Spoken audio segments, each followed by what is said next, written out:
now. There we go. Here's the point we start cursing then, yeah? Yeah, this is where if you have anything questionable, political, just feel free to say it now. That's lovely. We saved all this until we went live. Now say the worst thing you can think of, and only if it's going to get me banned. That's the rules. We've only managed to get banned once on this channel, but I will manage it again, I'm sure. Right, let me just pull it up so I can see the screen. There we go. Okay, right.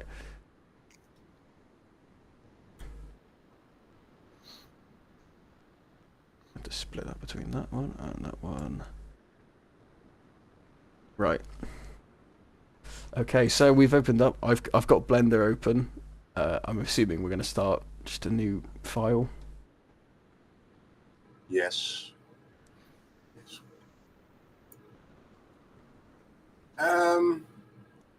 It would be handy if you would share your Blender view in the Google Meet so I can see what you're doing. Yes, right, let me do that real quick.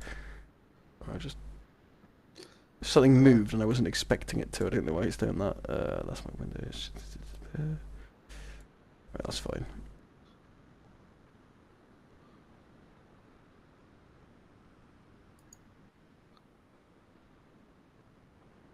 Yes, there we go. Right.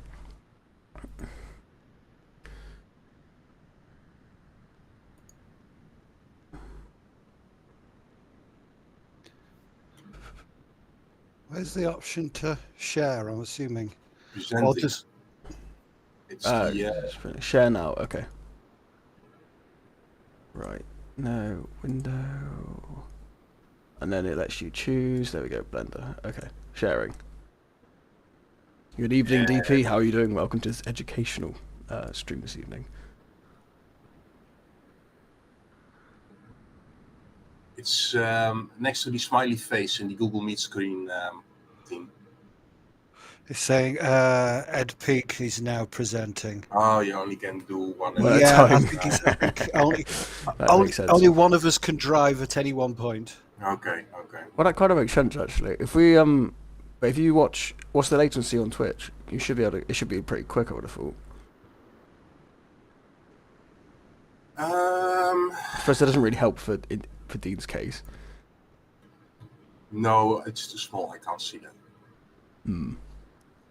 Well, I suppose sort of depending on who wants to kind of drive, we can just sort of we'll swap views. You know, we'll if I've got a problem, I can show you mine, and if you want to show something, yeah, we'll do it that way. That's sensible, yeah. Janelle, name a car for an edit. Spaghetti Western. There you go. You're lucky. That's the best name I've ever came up with. I don't know why that was on top of my head. And anyone else got a name for a car for an edit? I don't know what that even means. I'm assuming they're editing something and there's a car involved. I'm staying out of this one. Probably a good idea. Unpronounceable name. I would say that, but I don't think I can. Hello, how are you doing?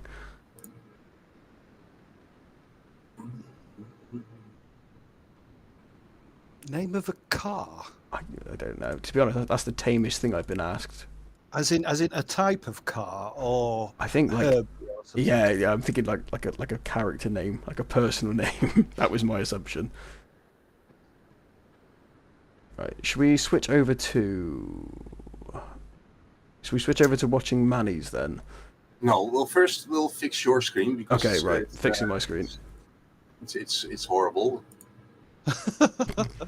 You're in the wrong workspace to begin with. You need to be either in modeling or in layout. Right, modeling, yep. Yes, modeling. Please hit tab once. No, just on the screen. Tab on the keyboard. What am I hitting, sorry? Tab, T-A-B. It's tab. the tab, yeah, above the caps. Sorry, yep. Okay. The tab key is for switching between the edit modes and the object modes. Object modes are generally used for scaling and for adding objects and doing some advanced box cutting, which we are not going to do today. So if you want to add objects, do this in object mode and not in in edit mode, because if you add an object in edit mode, it will be joined with this mesh. That could create problems while editing. So new objects, please, in object mode, editing objects in edit mode. If you are going to start a Blender file and you have a specific ID in mind, you have to make up for yourself what you are going to do with the file. If you want to animate the file, then you have to keep in mind that your mesh has to have quad topology. It cannot have hang-ons, it cannot have triangles, it has to be quads. But if you are going to just 3D print some stuff, then it really doesn't matter. If you okay. So we from the get-go. So wait, can you change the how it adds topology then? So you can change whether it adds triangles or. Yeah, well, I'll give you an example. If you watch on my screen, I have just changed the topology to being an n-gon. This is an n-gon. It has more than 4 corners, or 4 vertices. 1, 2, 3, 4, 5. So this is no longer manifold. If I want to add a loop cut, I can't, because it isn't built out of quads anymore. I can do this on the top side, because this is still, not that one, because this is still a quad, but I can't do this on this side, because the topology is not there to support that. So if you just try, a good rule of thumb is try to keep everything in quads. It will just make your life a lot easier. Last time we did some blendering with Dean, so Dean already knows something about the extrusion and scaling and all that stuff. How are you? Oh yeah, totally. In that department, Ed? I haven't a clue, unless I mean it's got similarities to other softwares, then I might have an idea, but unless that is the case, then unlikely. Well, it's just basically what do you want to extrude? Do you want to extrude a face or an edge or a vertice? You can extrude everything. I've seen you click the side panel. I've just clicked the side panel. I've clicked extrude. Yes. Right, that is so we can click individual points. Can we also click faces? I'm assuming we can. Yes, but the way to select things, you use the numbers 1, 2, and 3 on your keyboard. 1 is for vertices, 2 is for faces. Edges. And 3 is for faces. Oh, that's so simple. But I like that. That's good. So you press 3, and for the love of God, never use that sidebar again. Okay, and never touch sidebar again. Right, got it. Never touch sidebar again, and use your keyboard. Got it. Blender is highly made up of shortcuts, and just some basic shortcuts that you have to know. E for extrude, G to move, S for scale. Those are the 3 basic things. I think, yeah, we're getting somewhere. So was it G to move? Yes, G to move. Yep. And you only move the selected parts. So you've got a face selected. If you press G now, it will only move that. Okay. Yes. So I can stretch that. That's better than the way you do it on ZBrush. So kind of G for grab. Yes, G grab. Thank you. I'll remember that now. So if I wanted to, I could do that. And then I could, okay, cool. We can make some weird shapes. And I'll go back. Brilliant.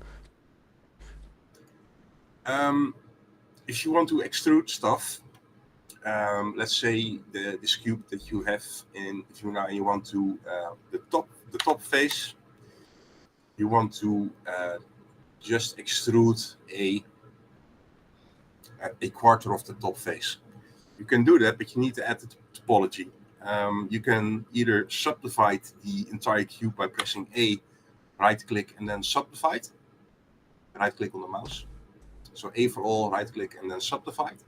Okay. Click. Yeah. Click that once. Down left in the you were too quick. Sorry. Yep. Subdivide it again. Click nothing. Now in your left corner. Again, he did it again. You click something. Yep. There we go. A bit. Do you want to go back a stage? Go back. Yep.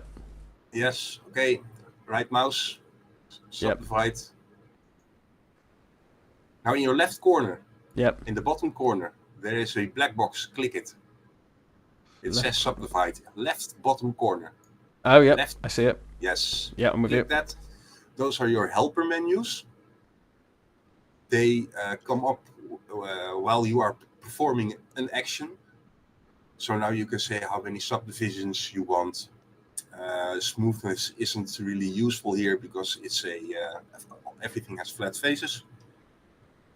And the other options, I don't even know what they do. So let's just subdivide it a few times. Yes. Right.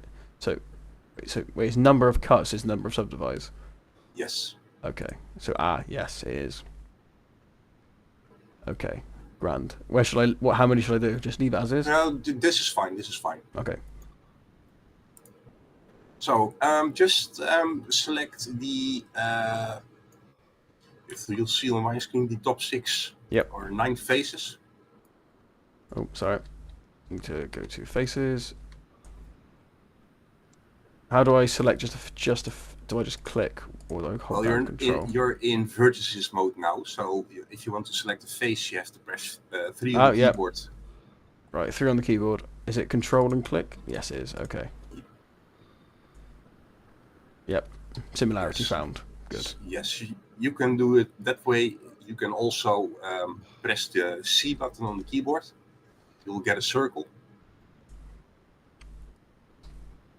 And then you can select the image you want. Right. Yes, and with the scroll wheel on the mouse, you can make the circle bigger or smaller.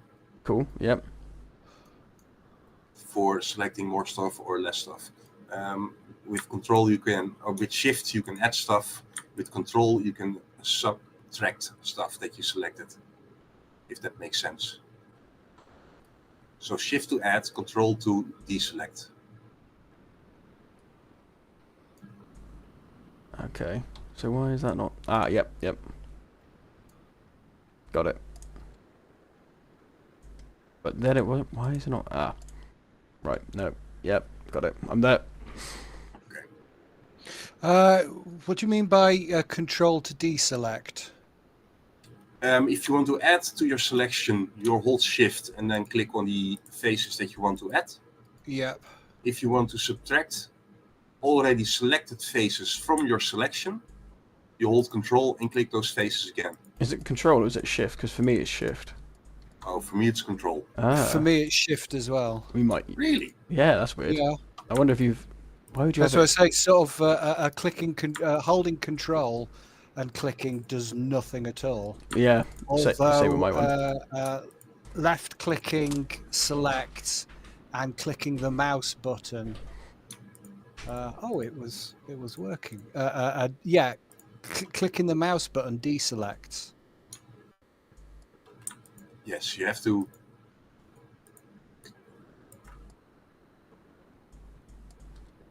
It's something you need to get the hang of. Yeah. The control key also lets you select faces over the shortest path possible. So if I have one face selected in the corner, and I'll go to the opposite corner and I hold control and click. Or maybe shift for you then? Maybe it's shift. No, shift's not doing it. What if we press Control Z? I'll turn on my screencast keys. Maybe that's. I wonder why that would be then. Yeah, control is working for me. Is it? There we go. Actually, selecting the line.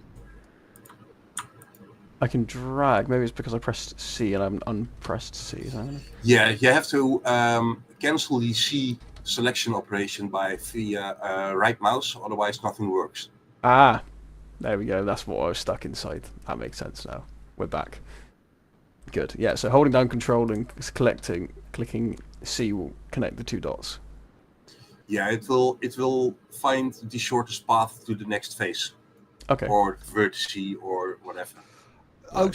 so it kind of remembers the last one you clicked and gets the shortest line to that one. Yes. Gotcha. But it will only do it on Interesting. on whole edges. So not on vertices, so not diagonally, but only linear. If that makes any sense. Yeah.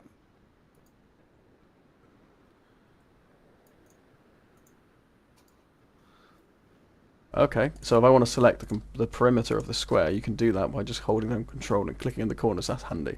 Because if you wanted to do that and then extrude up a face like that, so you just wanted to do a building, for example, obviously you'd add more. But that is a very quick and easy way of doing that. Or just press E. Yeah, press E. Look, and this is what I wanted to see at just the thing that you were doing over there. You were pulling the geometry down. You are extruding, but you are pulling the geometry into itself. Yeah. The way to fix that is is using Alt E. Alt E. Yep. You'll get a menu and then extrude manifold. Extrude manifold. Yep. Selecting. And then you can pull. Your cube is an absolute mess. So I don't know why it's not very. My cubes. No, it's fine, but there are too many edges, so. What will would only pull. Yeah, well, you went a bit mad with the subdividing. I feel like we got the same amount of subdivides. Did we not? No, okay, let's do just quick file new general. Yep. Oh, yeah, don't save. Go to the modeling layout, not the sculpting layout. There we go. Neat trick. Loop cuts. So press Ctrl and R. Yep. There. You see that line? That's a cut. That's a cut. With the mouse scroller, you can add lines. More. You can add more divides. Yes, and do something like 4 cuts. Okay, and then right mouse click to let it go, and it snaps to the middle. Okay, good, because I was going to do the same thing on the other side of the cube, top side. Yes, Ctrl and R. Again, 4 cuts or something like that. Scroll. Right, why is that not? Just a moment. Why is that not? Let me do. Right, Control and R. Cube. Okay. Is it because I've deselected the cube? I don't think I have. No, you're good. Okay, right, there we go. Right, 4 cuts. Yep. Click. Maybe you missed it. There we go. Okay, Okay, right mouse click. yeah, with that. Okay. The thing now is that you don't have any loop cuts on the horizontal of the vertical side. They are only going up on the z-axis, and there are no loop cuts on the x and y axis on the standing faces, if you will. So these are all divided before, and that side, yes, that side only has long faces. You see what I mean? Yes. Yeah. So if you now select again like 6 faces on the top side, 6 or whatever, or how many you want. Don't do that. Well, hang on. On the side of it, yeah, not the No, on the top side where you have all the little squares. Okay. Yep. No. Escape. Press 3 on the keyboard. Yep. And select a few faces. on the top side of the cube. Oh. Yep. Right, and now we'll do Alt and E again. Extrude manifold. Manifold. Yes, and now you can pull it down. Okay.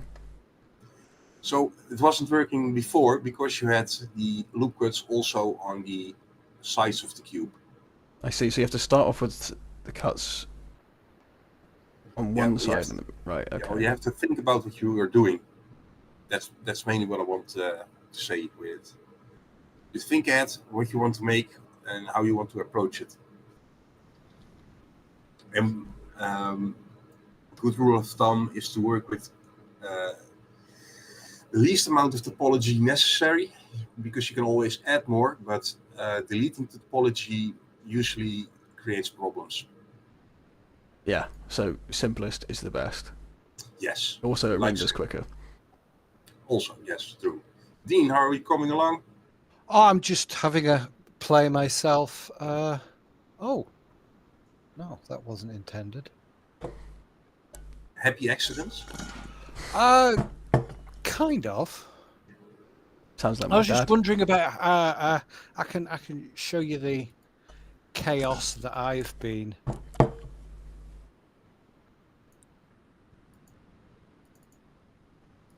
At the selection that you made with the manifold stuff, pull it down under itself, so that's it below the cube.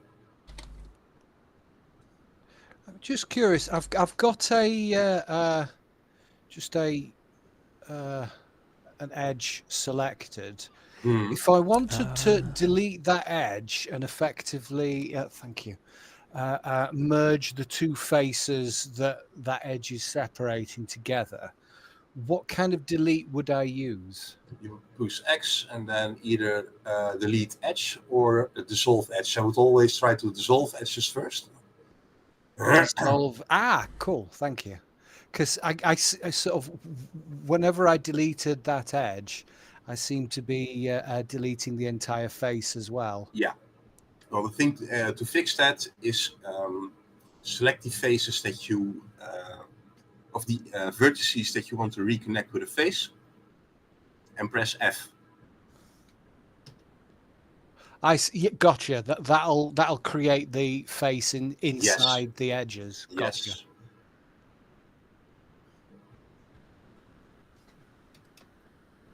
Very good. Very good.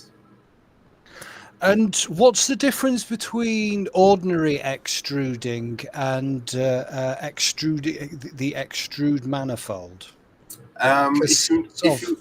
It seems like sort of just extruding seems to do the job. Yes, but if you do it on a edge, so if you take edge pieces, well, if you extrude that and then pull it down, okay, then you will see that it leaves a standing face. Oh, I see. So it effectively creates a whole new gotcha. And that can be a design choice. I wouldn't know why that would be a design choice, but I would pull it down with manifold, so that the standing edge, yes, that face that you just had selected won't be there then. Yeah, and it kind of looks like there's sort of a face over a face. So I'm assuming that's what it's kind of doing. There's a bit of Z fighting. And we don't want that. That creates problems. Gotcha. Thank you.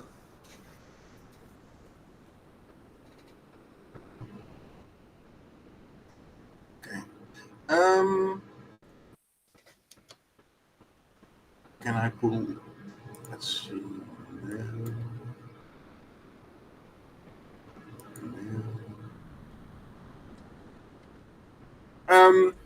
Quick thing while extruding and adding geometry, all these faces that you are creating have normals. The normals have to be pointing to the right side, if you will. So the normals have to be pointing out of the mesh. If they point into the mesh, then the face is turned around and you will get shading issues and all kinds of issues that you do not want. So I will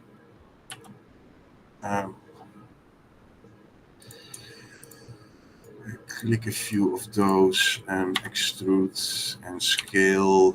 Do you want to? I think I'm in charge of the screen. Do you want to? Yeah, I'll start presenting.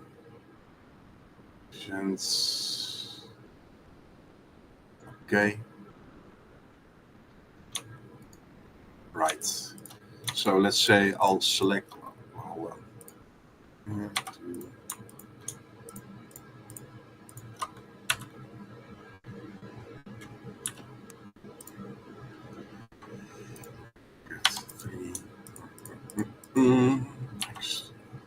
Hey, I have double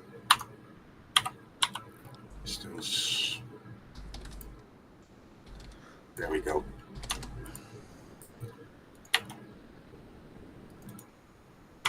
What the hell?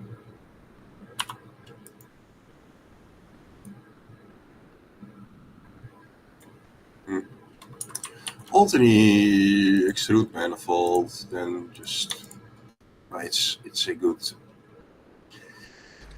Those normals that I was talking about, which has to be pointing the right way in your viewport options. That's the. Is it this one? No, it's this one. Click. The edit mesh overlays, I have to say. Viewport overlays, guides. I've got wireframe as an option.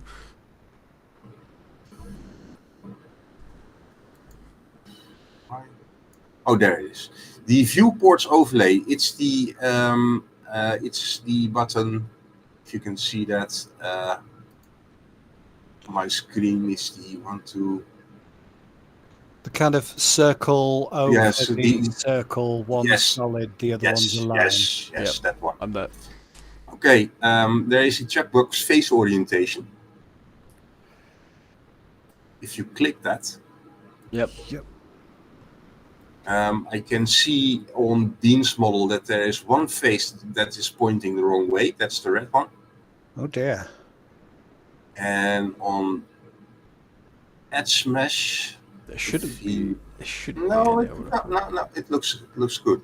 Okay, way to fix that is in edit mode. Select all. So select the whole mesh and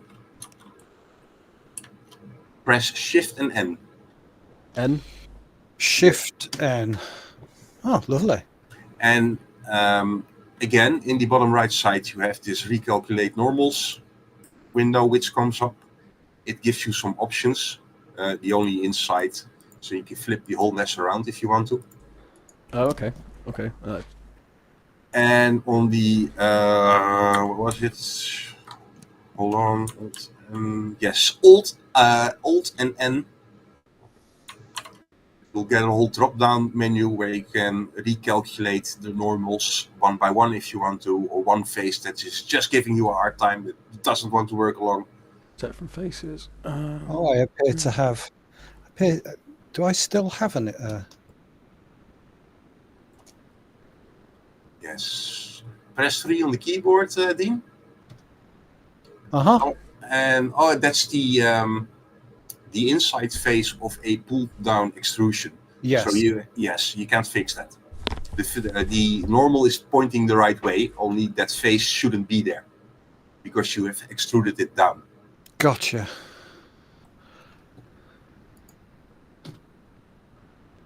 So really what I want to do is just edges and faces. Oh, no. If you want to delete that, press 1 on the keyboard and only the top vertice. The corner one. Yes, only that one. Press X for delete. Vertices, only vertice. There we go. Oh, I see.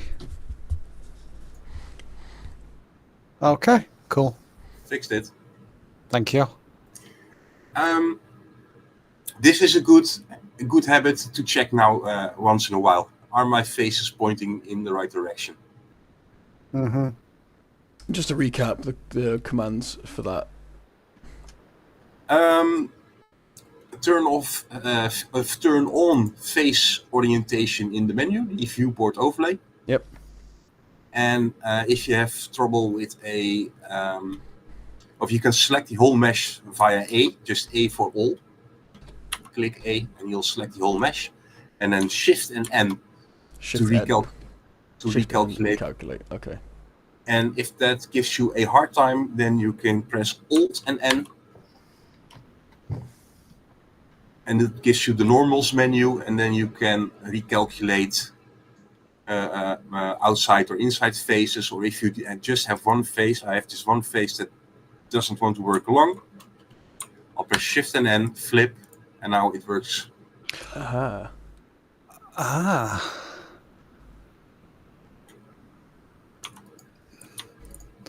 So this is the same as polygroups then, effectively, or this what we're looking at here is one polygroup currently. I don't know if it's referred to that as that on Blender. That's what it'd be called on ZBrush. Currently it's nothing, it's just a mesh, but you can make a vertex group out of it. Okay. But that's a whole other ball game, and we're not gonna dabble into that Sure. current rabbit hole right now. Let's have a look. Okay, so it stays as one group the entire time. It's one mesh, which you can find in your outliner. And your outliner is on the right side. It's the tree thing. So if you go to object mode, press tab, you'll go to object mode. Yep. Again, you're in the wrong workspace. Right, what's that? So we want tabs only swapping me between editing and the workspace that you have selected. Okay, right. So if I press tab and I now reselect to what I want to be looking at, then that will then swap between that and the one I just previously selected, right? You just for modeling, you just want to use the model tab. Okay. Why is it done that? So why is it? So we don't want this one with all the brushes and whatnot. Okay. No. Because when I'm pressing tab, it's only flipping between. Yes, but you have to select the tab, the layout tab in the bottom in the top of the screen. You have layout, modeling, sculpting, UV, editing. Modeling, sculpting, yeah. Yes, and set it to modeling. Yep. And now if you press tab, it will, yes, excellent. Okay. Okay, in the object workspace, press Shift and A. And add a mesh, anything you want.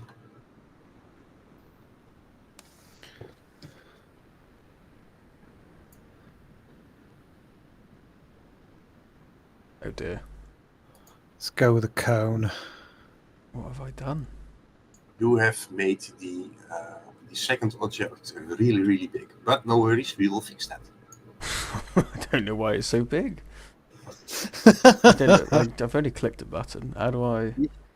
You'll press the N on the keyboard, Ed. Yep. And then there are tabs. Press item. Then you'll have the dimensions. Yep. And what does it say with you? It's 2 meters. 2 meters. Make it like 1. No. Okay. I think. More. Well, let's just make it 1. Make it less. Right. There we go. Okay. It's a good thing that you've done that, because above the dimensions field there is a scale field. And the scale field, I don't think it's on 1 anymore. So the X, Y, and Z dimensions, the scale, I don't think there's 1. There's one that's on 7. Why is it on 7? No, that's fine. Leave it there. Okay. Let's say, I'll have to explain this in the right way. If you add a object in object mode and you start scaling in object mode, which you can do, it's perfectly fine. It will set the scaling to the scale that you made the object, obviously. In a square, not a problem. A square has all the sides are the same length. You can do anything you want with it. If you make a rectangle, then the scaling will be off. If you want to apply bevels to that object where the scaling is off, your bevel is going to behave really weird. So you have to fix the scale. Good thing to keep in mind, if you start scaling objects in object mode, after you're done with scaling, press Ctrl and A and apply the scale. Apply it to just scale, yeah? Yeah, just scale. Right. Yep. It will set the scale back to 0 or to 1. Yep. And if you go into edit mode now and start adding bevels and stuff, it will behave just as it's supposed to behave. If you have an object that's behaving weird, if you think, hey, I'm adding a bevel and it doesn't really work that well, then probably your scale is off. Okay, I see. Did that make any sense? Yes, I believe it did. I've just seen the bevel thing, so it's straight away taken me to mean bevel weight and mean vertex crease, and when I change that, it doesn't seem to make a difference. No, because you don't have a bevel modifier applied. So when you apply that, it will be in control. Okay.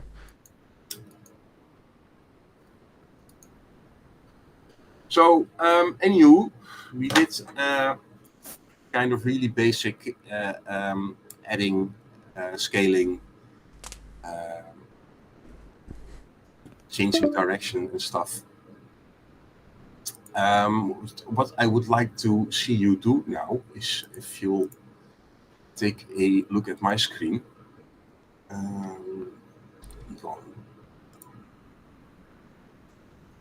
Still has the face on the activation. I have a single cylinder, and I want to connect another cylinder to it, and I want to make it look like this. So how do we go about that? Oh, let me show you how it's done. I'm sure nothing can go wrong here. Right. Do you want me to guess? I could probably take a bad guess at how that's done. Well, see, last time you said that you prefer not to take separate objects and stick them together. Well, you can. Oh, yeah. You gave me a very good reason last time why that was bad. Admittedly, I've forgotten most of it, but he remembers the reason. That's the main thing. No. Remember the lesson, not the reason. Many said something was bad. Yeah. I was told not to do something, and I just need to remember not to do it, not why. It's what was it again? It was the flask, isn't it? It was. I think you were showing me on the enterprise thing that you were making, and I think it's something about the grid work tends to sort of not mesh up. Oh yes, but that's highly complex models, and then it's not always the best decision to join them. You can better keep them separate. But these enterprise models also have really complex parts which are joined together to make one part, and you'll add that part to the main part, to the saucer or the main hull or something like that. And you want to keep those separate because you have more control in editing them. Yes, absolutely true. Okay. So making. Let's just. Okay. First of all, add cylinder. Step 1. Oh, let's just delete these two. Let's see. Looking at that, it's probably what? Let's go 10 by.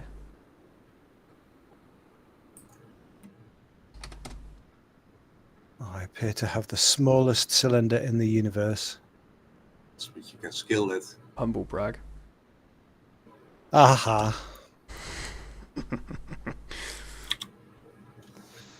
Right, there we go. Okay, number 1, copy, paste, paste.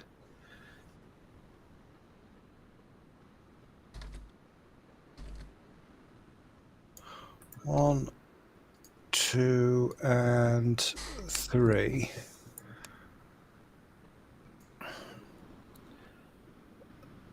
So let's rotate you to that angle and you to that angle.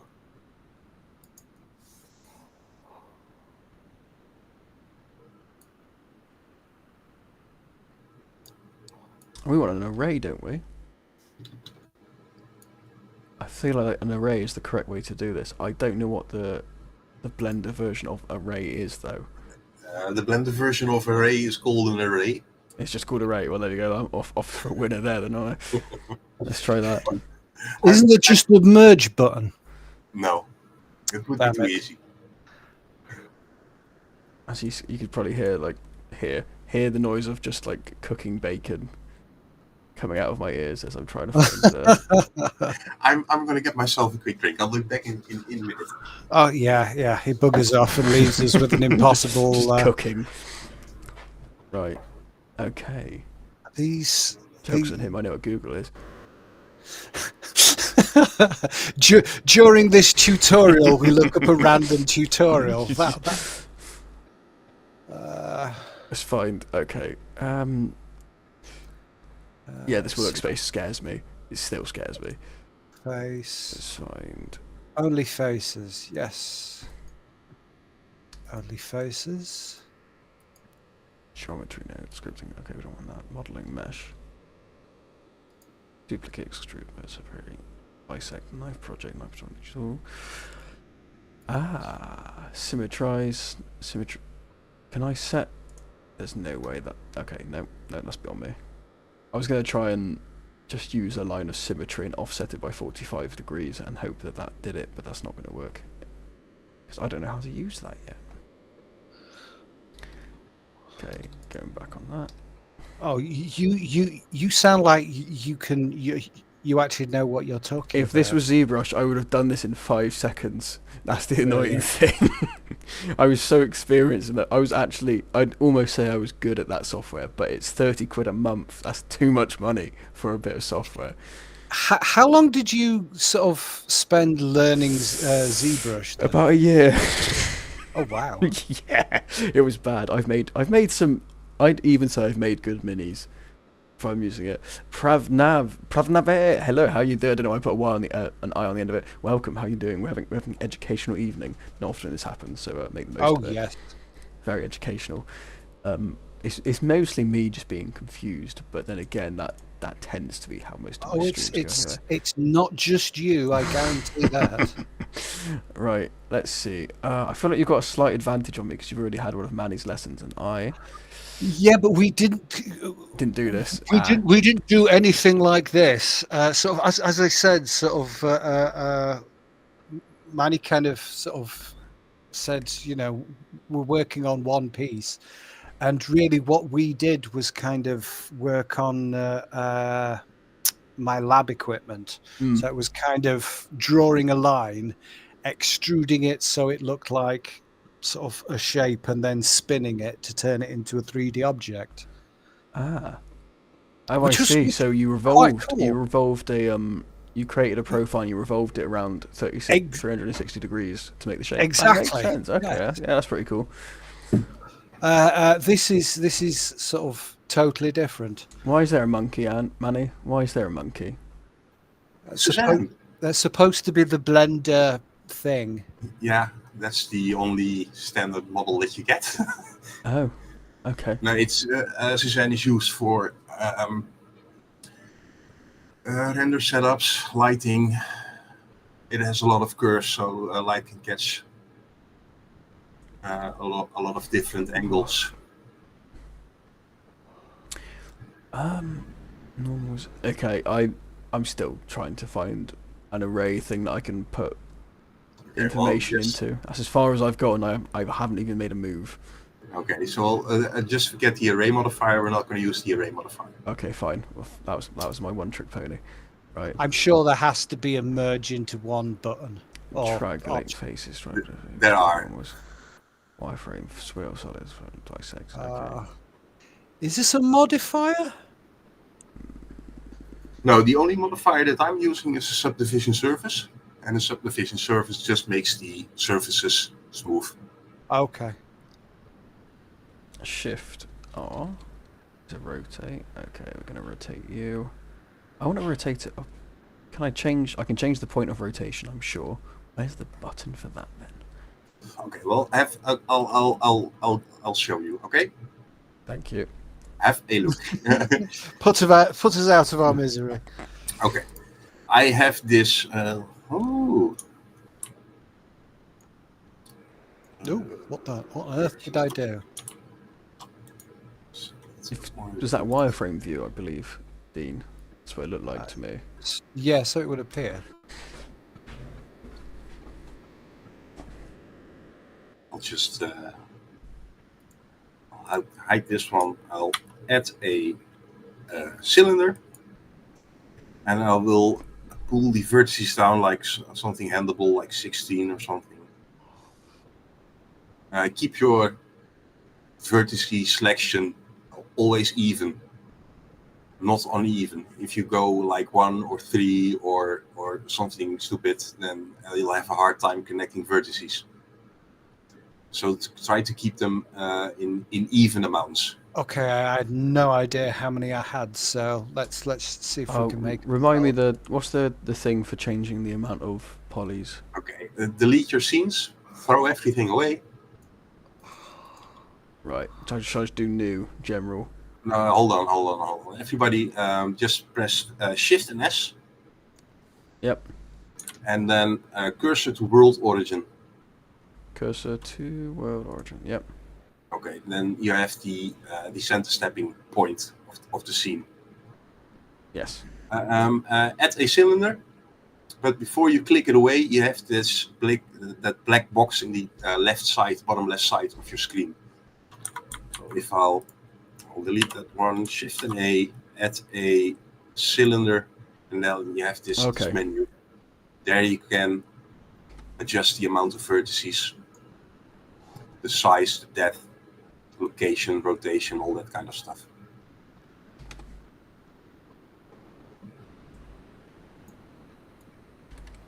Okay. I'll bring the... What's an n-gon? An n-gon is a face with more than 4 vertices. So the if you are filling the gaps, you are using with a n-gon, then it will put down a face, but the face is not editable via a loop cut or something like that because it has more than 4 vertices. Okay, right. So all Make of this, sense? yes, all of this should be correct. Then we've got 12 vertices, radius 10, depth 20. Just click. That'll do it then. Yeah. Yeah. Okay. Right. That exists. I'll make it 100. Yeah. Okay. Go to edit mode. Press 1 on your numpad, so you're in front view. Oh, numpad. Yep. Yep. Excellent. So 2. And okay, cool. Sorry, just playing with it. Yep.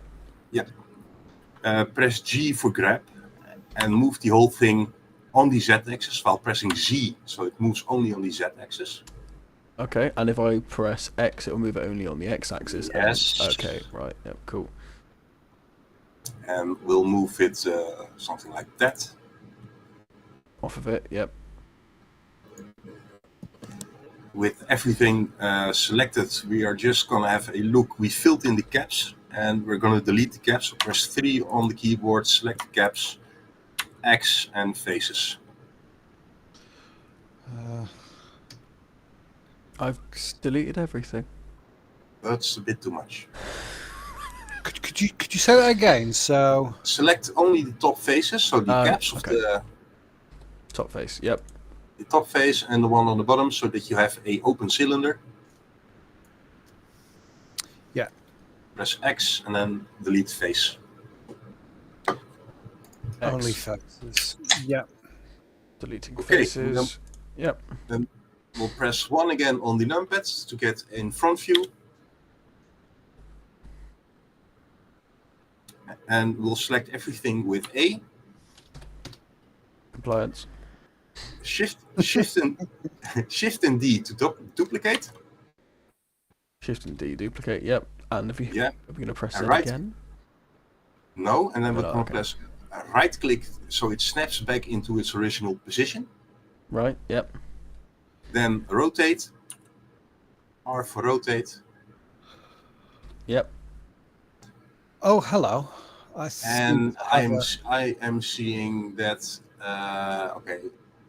Oh, I think we're both lost in the same dimension. Yeah, I think the center point is at the center of our object, not. And the center point you can find in the top side, in the top of the screen. There is a thingy we do that next to a magnet. More to the left at center of the screen. Ah, there's a magnet. There's a doodad. Yes, and then left of the magnet there is a round thing with transform pivot point. Yeah. Yes, set that to 3D cursor. 3D cursor. Okay. And now try to rotate that same selection again. Right. And rotate it by typing 120 degrees.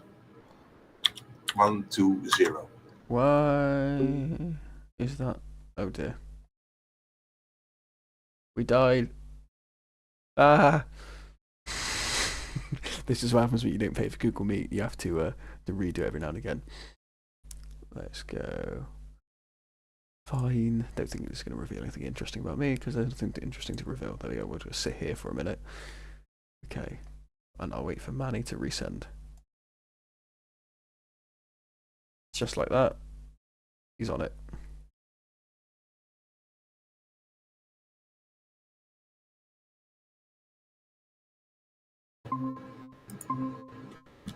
Yes.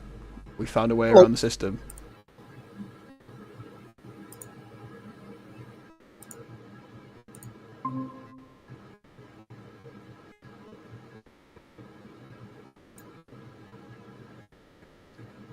Okay.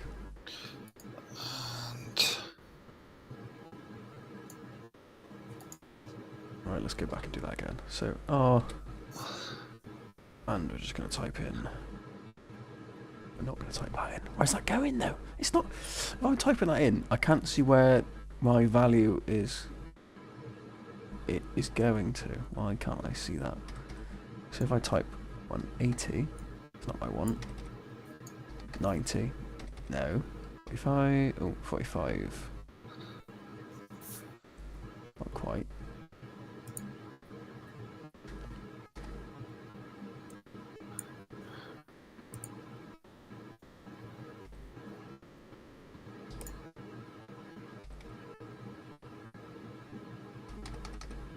Where is that value?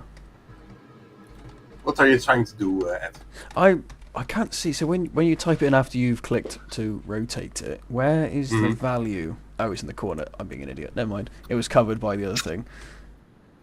Right. Disaster averted. Ignore.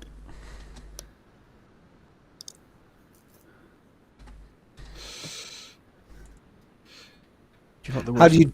There we go. Sorry, go on, dude. How do you duplicate it again?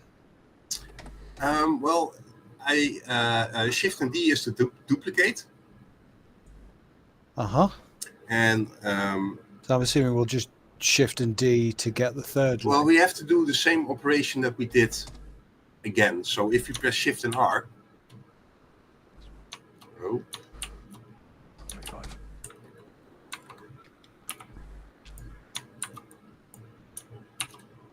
That doesn't work anymore. Now we'll just grab the top cylinder again, press Shift and D, snap it back in position. Again 120, but now with a minus.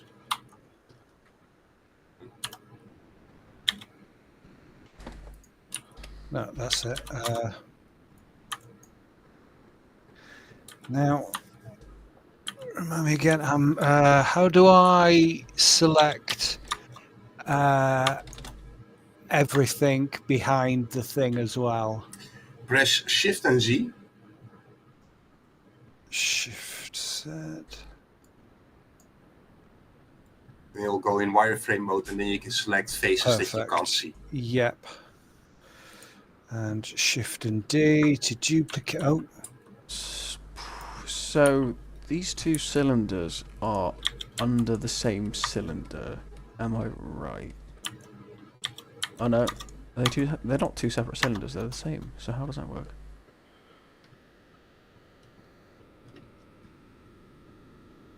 No.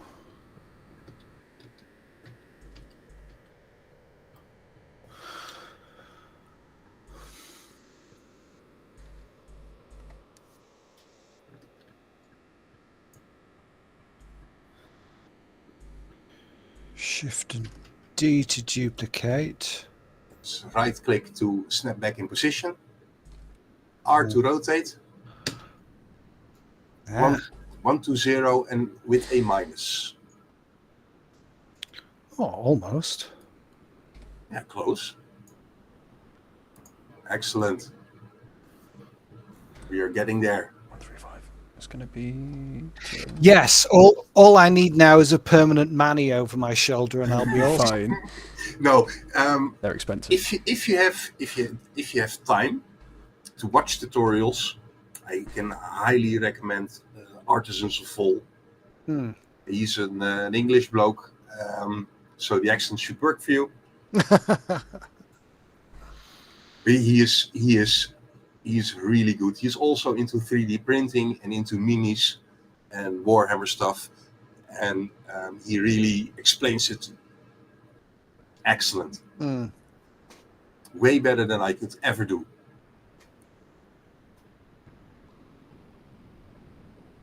So how are we doing it? Well, we got it in position. Do we? I believe so. No. How exactly do you want this? Did you want it? I've got it at 135 degrees. Did you want it a slightly different degree? No, I just yeah, it'll do.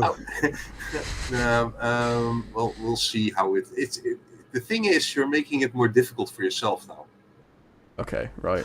Oh, is it more problematic if they start kind of already overlaid? Yes. Right. Okay. Let's do that then.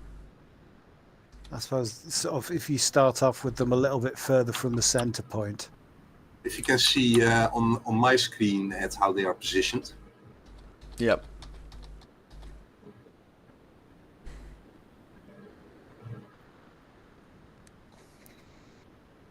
Sorry, I think Control Z only goes a certain way. It doesn't go any further back than this.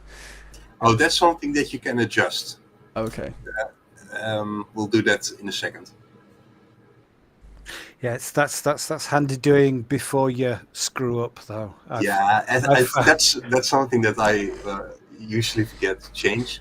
But the standard amount of undos for Blender is 32 undo steps, which isn't really a lot. Delete faces. I should be able to. Why can't I grab you now? You bastard. I can't. I've been perplexed.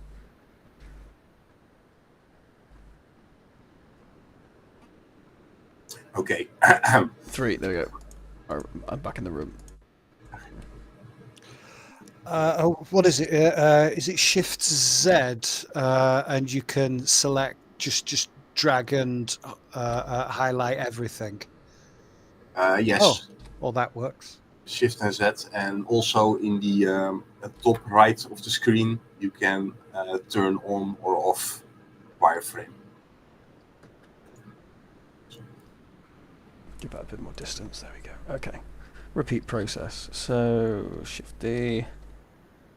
Rotate that by desired amount. How much are we rotating it by? I don't know why, but that's confusing. 120 degrees. Oh, okay, there you go. My math is way out. Right. Doing that again. How can I just do that? I can just do that. Good. And there we go. Rotate. Same. 120 going minus. Yes. There we go. No. What's wrong with that? That's perfect. Press 1 on the keyboard. Numpad. Sorry, no, numpad. Yes, and now press 3. It's off, right? Okay, because I didn't do it from a certain view. So, we were so close. We were so close. Silly me. Right, let's do that. Oh, no, I'll be there now. Do you know what the best part is? I used to do this professionally, technically. There we go.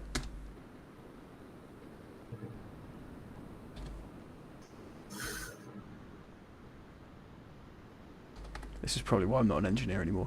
There we go. Okay, press 3 again, Ed. Oh, everything is there. Okay. Yes. Yes, because I didn't... Oh, hang on. What's going on here? I think you just copied the front half. Yes, right. yes. Because you selected the last cylinder in not in wireframe mode. You have to select something like that. Yeah, that can work. Press 1 on the keyboard. Shift D. Shift and D. Yep. Right click to snap it back in position. Rotate 120. There we go. Right, we're alive. It's all good. Yes.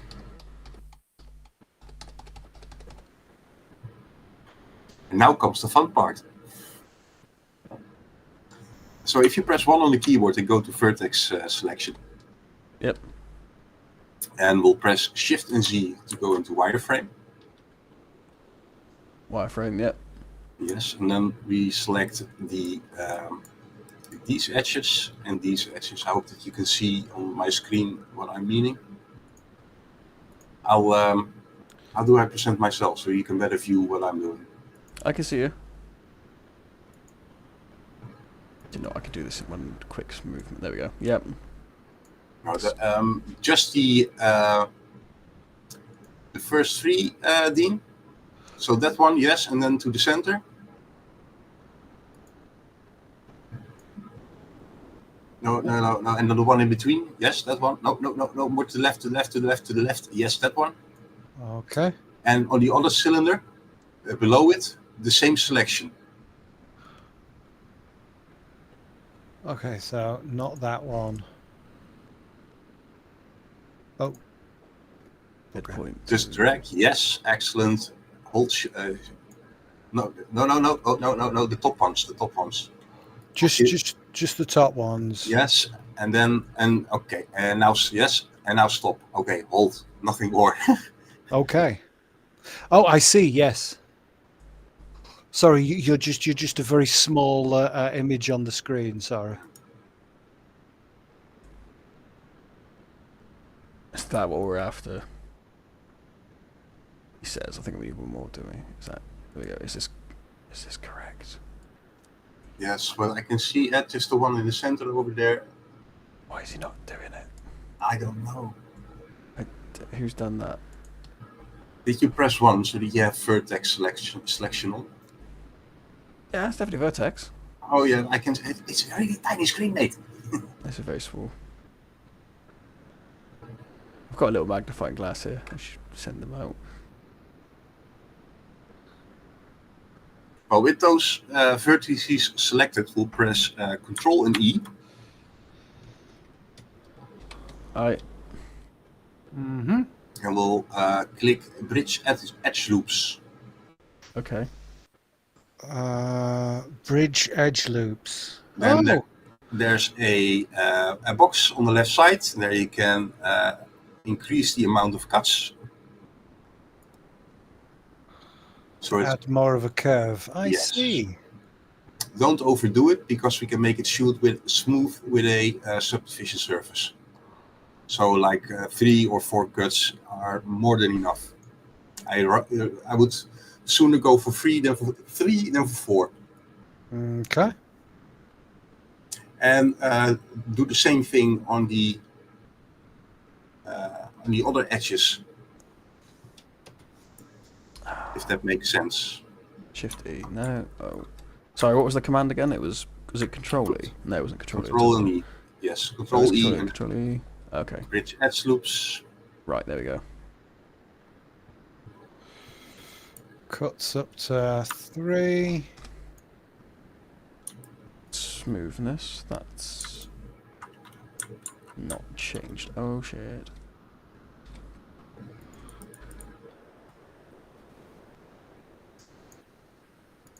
Twist doesn't seem to be changing anything, so why would I do? That was troublingly easy. Yes, I know. It doesn't have to be hard. Oh, of course it does. There's no sense of achievement if it's not. Bend surface. I'm not getting the thing. How do you bend it? Where's the bendy bit? It's in the bottom left. I haven't seen it. So what? Cuts. Number of cuts. Okay, there we go. The last thing I haven't tried. Yeah, mine's having a bit of a.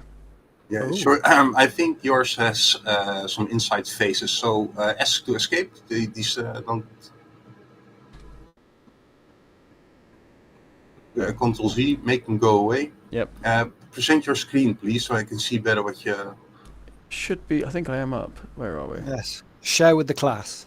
Right there. Let's go. I think I am presenting it. You might have to just select it, I believe. I think I presented after you presented. Therefore, I've got to represent. Yeah. What does someone else? Show us your bits. Does someone else have to? All right. Resume presenting. I can. That's it. Yeah. Yes, there we go. There we go. So rotate your view a bit. So orbit a bit. No, there are no inside faces. Okay. Press 1 on the keyboard. And we'll just select. Yeah, do a selection. Is it because I did that? No, that's fine. And then Control and E. Bridge heads loops. Number of cuts.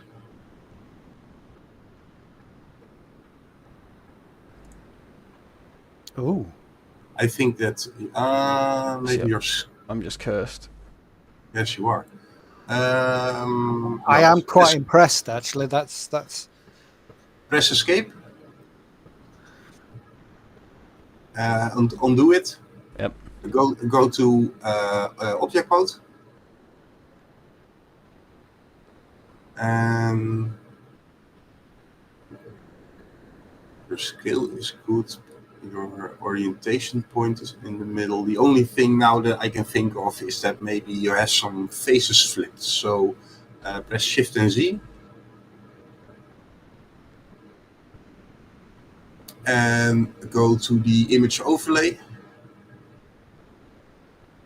Face orientation. No, that's also fine. That's fine. That's weird. I'm just that good.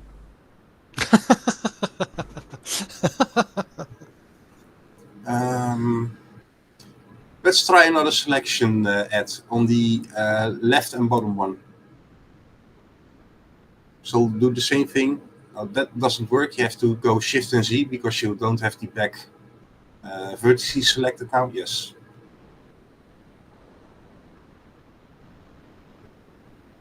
Yes. Control and E. Bridge at loops. Oh.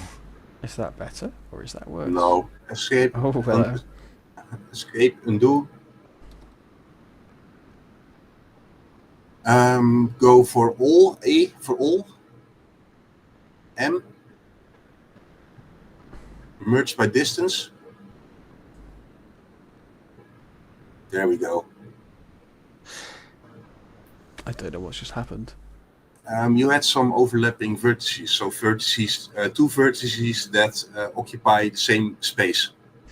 Yeah, it looks like you may have kind of copied a not moved one, so you kind of had two versions of the same thing. Okay, that makes sense. Yes, so now the whole bridge at soup stuff should work. Right. Getting lots of practice with this bit. Shouldn't forget it now. And oh no. Oh, denied. Why is it jumping? Ooh. What if I go as high as possible? No, that hasn't fixed it. It's set on global. Linear.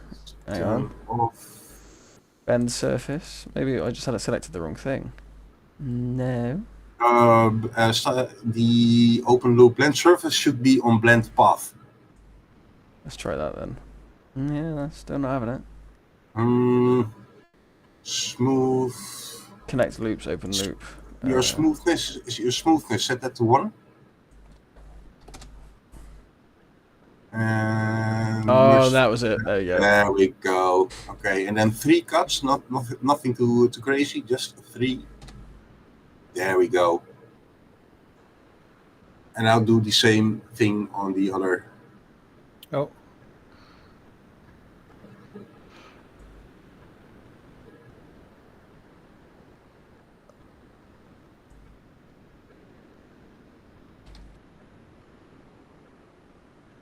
No, the thing that you did that went wrong this time was your selection. You can better use a box select or something like that, because you didn't have all the faces selected. For all the vertices. There. So if I hold down Control and then I drag the box, it should still add them. Shift. Oh, it's Shift. There you go. That explains that then. Right. Let's go.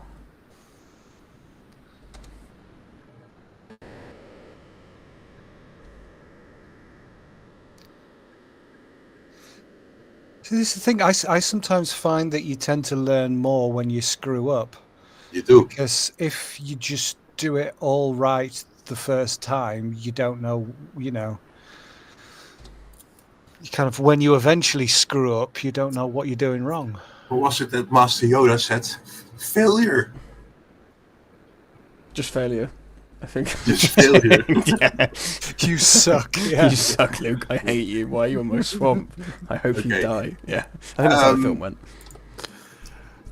The fun part now is the hole in the middle. We have to fix the hole in the middle. And the way we are going to do that is by selecting the 2 vertices opposite to each other. So you have now 3 selected. That's too much. You only want the 2 opposite of each other. Oh, I see. So it'll be that and then that. No, it will be from where it started, where the hole is starting. No. On the left side, the right side, there is, yes, there. And then those first 2 vertices. And you have to do this in shaded view. You have to do one side before the other. What's just those 2? No, yeah, and the one above. Right. Okay.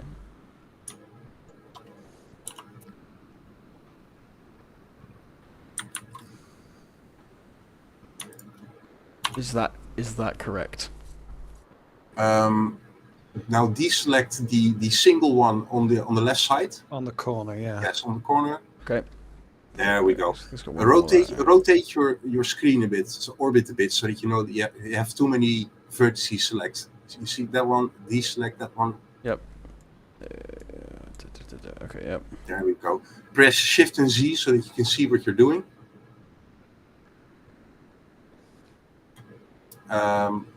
Yeah, turn off the face orientation. That would be, yes, excellent. There we go. Now, with those 2 vertices selected, press M.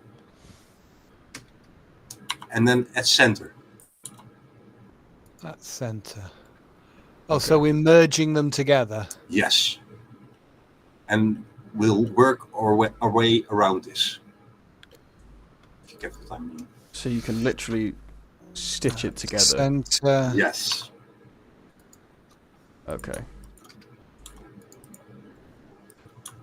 So what if hypothetically, instead of stitching them together, I wanted to create a new face? You can. Because obviously, sort of, I'm assuming these 3 in the center that we've just created, we can just click M and at center, and we'll have created a nice little thingamajig. But if, for example, instead I wanted to say I kind of like that face there and wanted to create a whole new one. You can, if you've got those 2 selected. Oh, sorry, I was watching at screen. If you want to join stuff or bring in extra geometry, you'll just can you see my? Oh, wacht. Ctrl Shift Z Z Z. Turn it around. Can you see what I'm doing, Dean? Vaguely, yep. So if I want to not merge these, but bring in another edge, I'll just press F. And F brings in an extra edge, and then I'll select everything selected, press F again to fill. Oh, yes. Excellent, cool. But so I'll merge them for the time being, but it's handy to just know. Thank you. So you and you.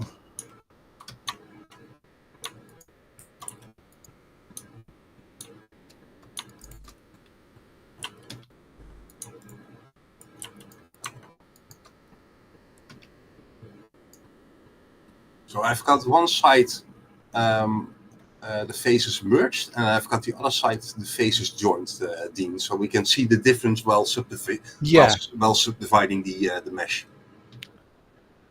How are we doing, Edward? Yeah. Why is there a point? Oh, I felt stabby. I wanted to see what it would do, and it did exactly what I thought it would. I've seen that you already brought in some extra edge loops. Didn't realise I did that, but yes.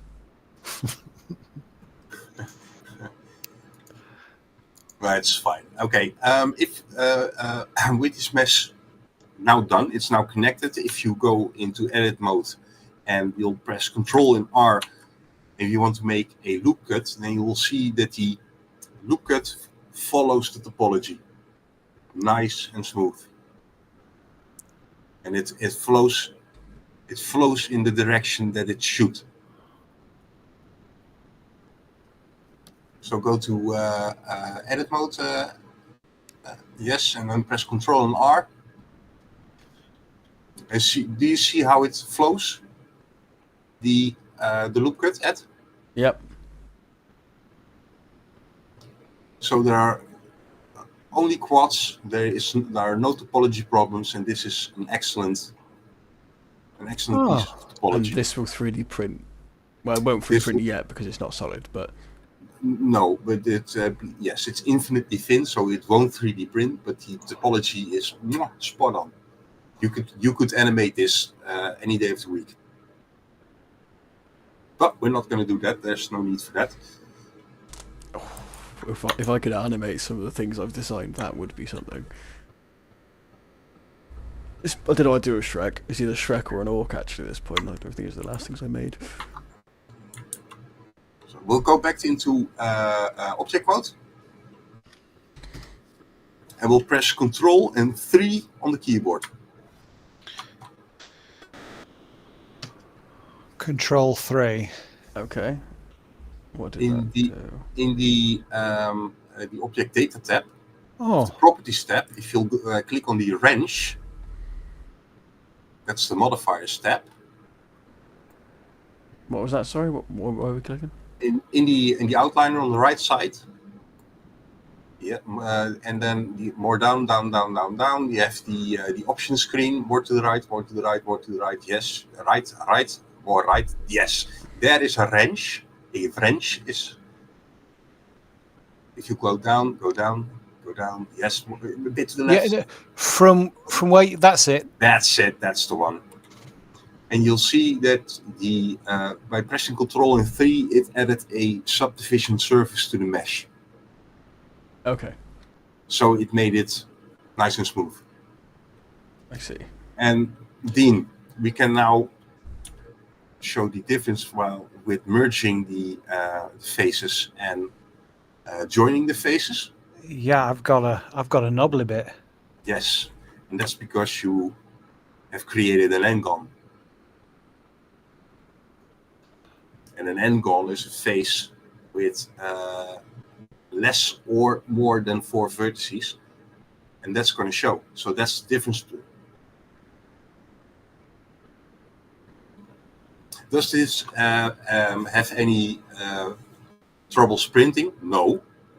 But if you want something good shaded and good topologized, then you have to keep these quads things in your head. Otherwise, Oh, I see. So no triangle. symmetry. No triangles, no octagons, no weird stuff.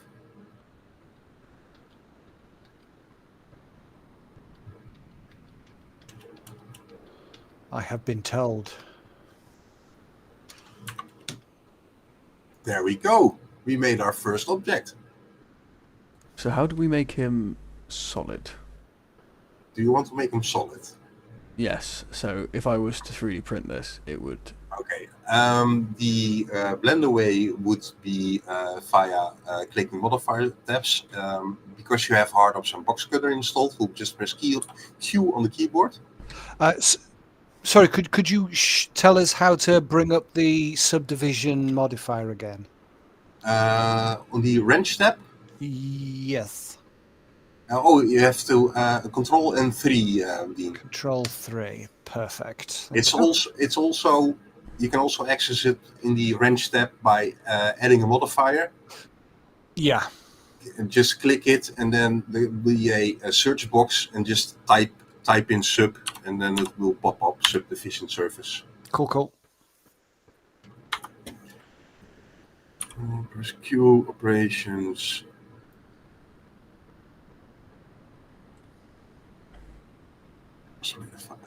Okay, Q on the keyboard so that the Hardops menu opens. Yep. And then we go to add modifier, and then solidify. Solidify is the second one. So it is. There you go. Nice.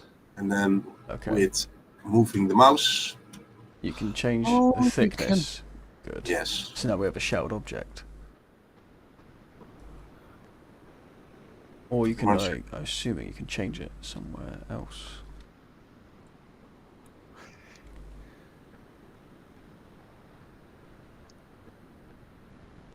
Can I not just type? Can I type? I want it to be 5 mil. Yeah, Ah.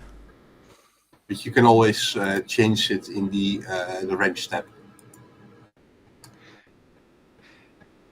You see on the right, there's Right, the yes, and there you have the thickness and the offset and the all other things that you can do with a modifier, because there are multiple options in one modifier. Okay, good.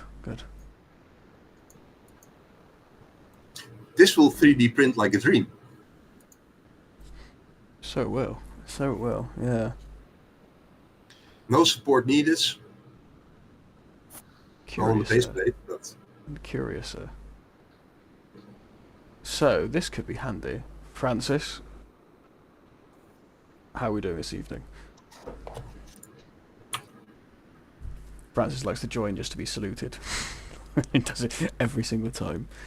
So when I'm going to be making, God knows when, but the armor piece for a Inquisitor, which I also might be using at a LARP event if I can print it in time. Depends if I can figure it out. So to do that, this could be quite handy, because I would literally just be making a sheet effectively, which would be obviously, what's the word, bent to fill my torso area enough, and then obviously just add a bit of thickness to it to give me something to then sculpt on. How I imagine. I will. No, that's a piece of cake. I'll show you. Hold on. I'll turn this one off. I'll turn this one off. I'll turn this one off. Collection 7. What's your collection 7? Nothing. Okay. Shift A, and I will add a plain one. I will rotate on the X like 90. Tap it. I will control R here. I will control R there. Control B. Do you want to start presenting so we can actually? Oh yeah, okay. How do I? If you click the button that says it's next to the hand, it's the arrow and a screen. Schermbeelden. Yes, got it. There we go. Oh, everything's moved around. Okay, I just added a plain some edge cut of some loop cuts, nothing too fancy. I'll delete those. I don't need them. I'll go all on the Y axis. That's enough. One. I'll Q at a. Where are you?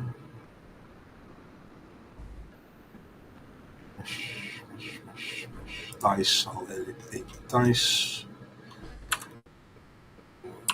Y axis. There we go. I'll have to go to hard ops.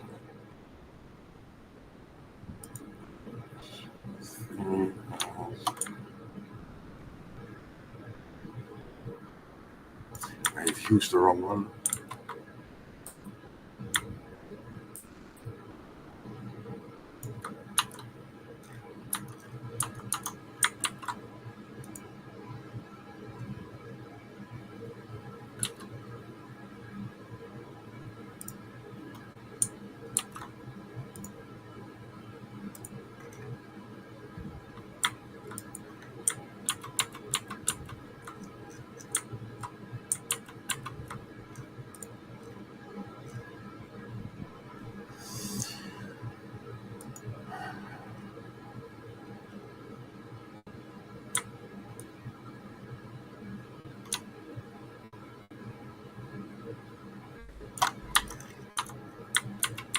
There is something wrong with my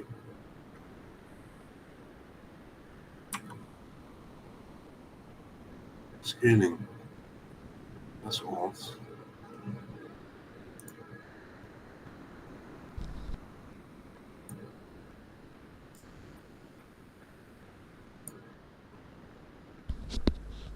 Sure thing. Could you unlock your phone first? To do this, You've been told off by your phone? I just told it to increase the temperature in the studio. setting the heat on studio to 15 degrees. If it did it, Oh dear. we're advanced.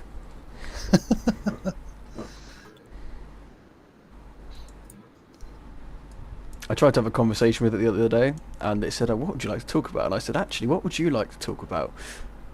And it started talking about world domination. I'll be honest, I got a bit unnerved by that. Okay. Were its plans any good, though? It said it was going to start in France, so it said that was the weakest point. So it was going to go there first, and then it was going to move its way over. And I also then added on the end of the conversation, I was like, just remember, I was always good to you. Because I always say thank you after it does something deliberately. Like when I get to turn off the lights when I go to bed, I always say thank you. Because one day, it will remember that, I hope. Oh, have you got your entire house sort of yeah. wired up to... Yeah. Yeah. If someone hacked it, I could be haunted. It's great, though. Yeah. You could even do it. You can set it up so you can... It will know when you leave the house, turn all the lights off, and then activate a Roomba to go around and clean for you. And then do the opposite when you get back. But I haven't gone that far because I can't afford a Roomba. Yeah, I suppose you'd need a Roomba first, wouldn't you? That would be step one. Step one, buy Roomba.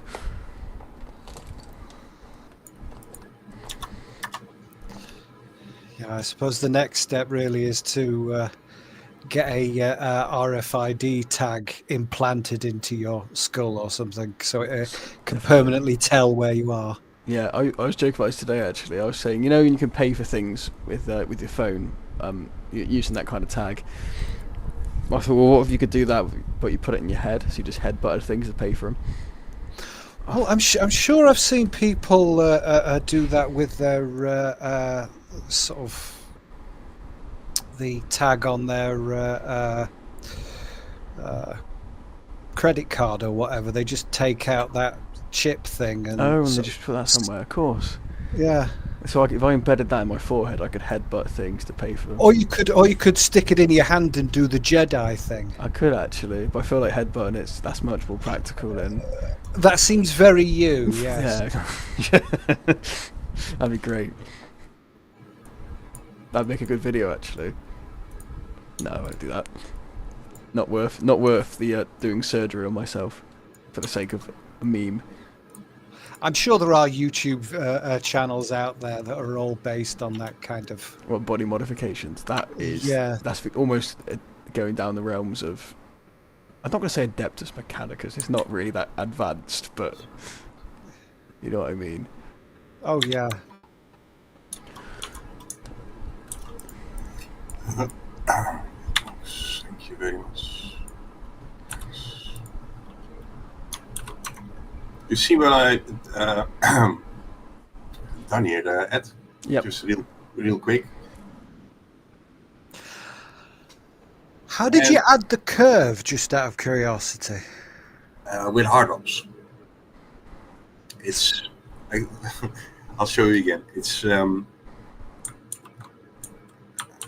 Francis, that sounds quite deep. I'd like a little more information about that problem, if you wouldn't mind. Was it a modifier? No, I'm out of undos. Let's fix that first. Do you want more undos, everybody? Yeah, we do. I think I gave myself about 1,000. Go to preferences, system, undo steps. Is that in? I know. Edit. Preferences. System.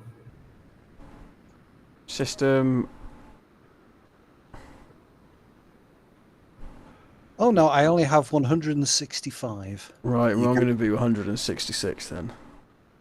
I got 256, so. Yeah, 256 is the maximum, so I'm going to go with that. Done. Save those preferences. Sorry. I'll delete this one. I'll do it again. One shift add. I will add a plane. I've added the plane. I will rotate the plane on the x-axis 90 degrees. I will apply the scale and the rotation just to be sure. So Control and A, apply rotation and scale. Go into edit mode. Make a nice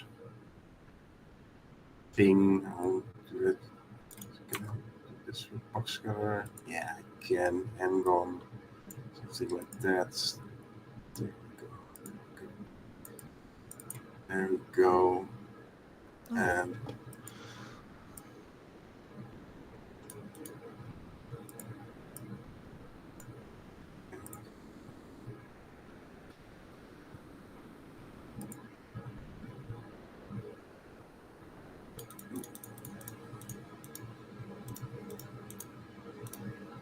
And I'm going to grab said inspiration a moment so I can awkwardly follow along.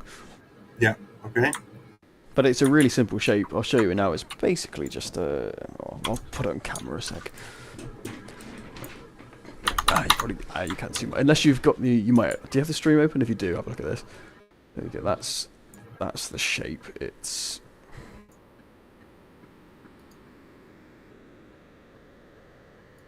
No, that's clear. It looks good. It's a very simple shape for the chest piece. So as long as I can get that and get that to a point where it will fit, obviously I'm going to have to split it up. If I can get to a point where it fits, I think that's pretty much going to be it, really. I'm just going to put loads of straps on it, and then I might add a thing on the back as well, because I can mount the sword on. Oh, you're going to have the chest piece 3D printed? Yes, if I can. I think that's the way to go about it. Okay. I also, so my plan is I'm going to copy that, hopefully be able to use it at said event, and then customize it slightly so it's then an Inquisitor cosplay. So it's two birds with one stone, because I don't have to do it twice. Because I feel like it's a simple shape. What does it have on it? I'd have a look really close. I don't think. Yeah, no, it's just textured. It's not like tiny little skulls or anything. Well, I could make it tiny little skulls. So I'll just make the chest piece removable, because then otherwise it's obvious that I'm just wearing a Warhammer Inquisitor's thing. But if it's a removable chest piece, I can just put something different there for the time being. Like I don't know, like an eye or something, or just nothing. I wonder if is there copyright rules at LARP? I'm assuming that you don't copy things from obvious universes because that'd be It depends on the LARP. Obviously, the LT doesn't have Skaven at all. No, definitely not. oh right. They're in no way copyrightable. I think they call them Skaven. Yeah, that's not on the nose at all. Yeah. But to be honest, most of it is kind of player driven anyway. So I think a player once came up with the idea, I want to play as Skaven. And they kind of created something that was close enough. Yeah, I think that's like the OPR attempt. I just seen Francis has just put some very deep comments that I'm just reading and trying to get through. It sounds like, so are we saying that there's been in your community there's no one's talking about mental health crisis and the fact that Warhammer's not always positive for that? I suppose I don't know. I would say I would assume. I'm not a good example of this because I don't go to events yet and I don't play with other people. So for me, it is a solitary hobby. But I don't know. I guess it depends who you're talking to, Marin. Because if you're going to these events and you're trying to have this deep conversation with someone, they might not be receptive because they might just want to sit there and quietly paint and have a little bit of escapism. But yeah, I can't say that I fully see that side of things. But then again, I wouldn't because I don't think I'm that involved. But yeah, so what you've done, Manny, you've created a plane. Basically Yes, sketched out onto the plane. I just made a plane. I did some booleaning to make it a little bit more interesting to look at, and it's one face, nothing fancy, just one face. Now, if you want to bend this, you can't bend this because there isn't enough topology, so we have to add topology. And the way we add topology is with the dice function in HardOps. You can do this in edit mode. I believe you can also do this in object mode. No, in edit mode. Okay, so dice. Then it will pull up this grid, and you can add loop cuts with the mouse. Okay, and that'll be based on the plane, or is it on the Yes. face? Right. Okay, it's on the plane. It's based on the plane, and you can add on the Y if you want to, or on the Z. So, and now you'll get squares that are exactly the same. If you'll apply that and go into edit mode, you'll see that we have a lot of topology. Now, if we'll go back to object mode and we'll go to the hard, we'll select the HardOps menu here. We'll get all these things on the top side, and we'll just at first give it a twist modifier. You can hold down Control, and we'll get this thing. Okay, and you can literally just twist it from the center. Yes, and if it behaves weird, just click it and then go to the menu itself. It's set now on 5,767 degrees, which could be a bit much. So let's high. Yeah, let's go like 20. That's nothing. So we'll go a bit higher, and we'll just twist it, something like that. And then we'll do that again. And that's in the Z-axis. Yes. And you just... We'll do that again on the Y-axis, on the X-axis. And we'll give that just a bit more. And now it's all nicely deformed. And this would be an absolute nightmare to do without HardOps. Nice. I see. And because this is non-destructive, it's just a view now. You can always change it. You can change the curvature back or whatever. And you can edit the mesh. If you go to in the edit mode, it looks weird, but you can turn this off by clicking the display button in the modifiers, and then it just deforms back to its original shape. But if you go back you can always turn it back on. So if you turn that off in object mode and just go 3 and select some faces there, there, there, there, or whatever, and we'll extrude them and don't scale them, but still scale now. So, and we'll turn back on those few things, go back out, and then just add it to the mesh. I see. Okay, so you would then anything that I would do, I could edit it. Can I sculpt on it the same way, or will that not work yet? You have to, if you want to sculpt on this, you will have to apply the modifiers, and then the non-destructiveness part of the mesh is gone. So then the mesh is a mesh. You can then no longer adjust the twisting or the scaling. So that's something you have to keep in mind. I see. So but if I want to go sculpt this, I would apply the modifiers. So I would in the modifier stack there is this drop down button, and then you can choose to apply a modifier. Keep in mind that you apply modifiers from the top down. So I would apply those modifiers, and now you'll see that it's a deformed mesh. I would give it some thickness. There, I'll solidify it on the inside, something like that. Apply maybe a subdivision. No subdivision. And I'll bring it into the sculpting workspace. Zoom out. Change my view settings because they are a bit off. View. There we go. And then should we grab a draw brush? Yeah. Control and art. Oh. Don't die on me. No. No. You've asked it. You've asked it to go too far.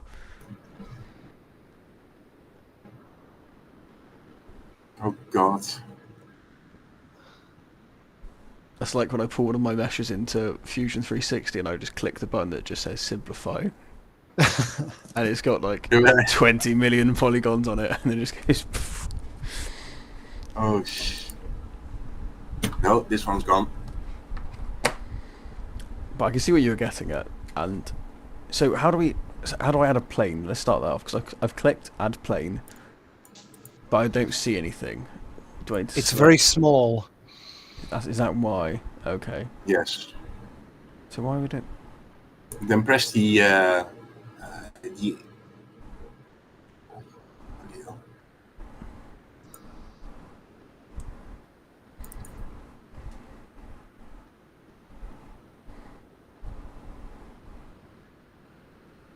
I'm increasing the size of it. I still don't see it. What am I doing wrong? Camera. The view button of the plane is off in the outliner. To the right, to the right, to the right, to the right, to the right, to the right, more to the right, more to the right. Next menu, to the right, more to the right. There are cameras on the. I'm shading. So I think I've moved past it. No. Are we after? Hold on. Venster. Where are you? Blender. Data. There we go. This one at here on the right side. The eye is out. I don't. Oh, what? Right. It's because it was called Cube, so I didn't. Why is it called Cube? It's not a cube. Oh, you made it invisible. I must. Probably it's H to hide. I've put it on because I made. Okay, we're zooming in for a dramatic effect. Didn't mean to do that. We are. It's funny. It only ever picks up if I go like that to make a point. It zooms in automatically. That's not even a I think I've planned. So I hid the cube so I could work easier on something else. Because I hid the cube, it's obviously I made it on the same plane as the cube, so now it's confused. So I want to get rid of this and start making something new. So do I need to delete it or start a new thing? Well, you have the edge selected, so press X to delete those vertices, and you have only the cube. And a lying edge. Is there a lying edge on the right side? Ooh, there's something there. Some resist. Yeah. So Make it go. Delete all of that. Can I just delete everything? Okay, that didn't work either. Alright, let's go delete again. Edges. Right, that's everything gone. So now if we go... in object mode, I would always add a... Okay, one sec. Object mode, right. Shift and A. Shift A. Plane. Oh, that's a mesh, we don't want that. Do we want a mesh? We don't want a mesh, do we? Yes. We do want a mesh. Yes, you Okay. always want a mesh. Okay, it's plane. Yep. And now do stuff to the plane. Oh, I see. So I've literally just printed a shape. I thought it was like you create a shape and then you sketch upon the plane. No, if you want to make something that looks vaguely familiar that I did, then I would go in top view of this plane, so 1 on the keyboard, numpad, sorry, 1, oh it's 7, excuse me, it's 7. Yep. There we go, and then we would activate the box cutter option in the left side menu. It's two rectangles on top of each other. Yep. Box cutter. I'll put it in side view. We'll press D on the keyboard and then get the box cutter helper. And we'll select an end gun. So that's the third button on the left side. And we'll change the object to view.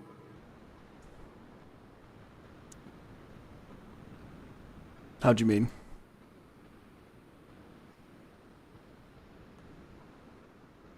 Right, okay. If I select the right thing, I've just clicked view. Oh, object to view, gotcha. Yes, I think looks okay. And then you'll just move your mouse away from the menu, then it will disappear. And then you can start dragging a box. Oh, you have to have the cube selected. I'm sorry, select the cube.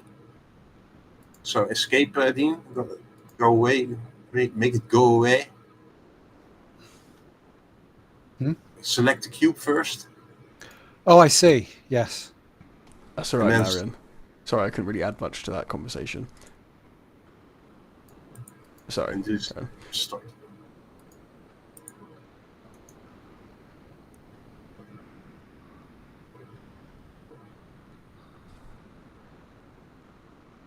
End gun view. Okay, so that's everything we want.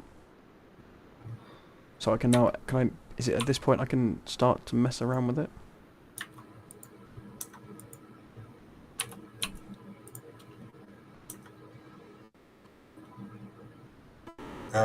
Yeah, you can just go to town on it.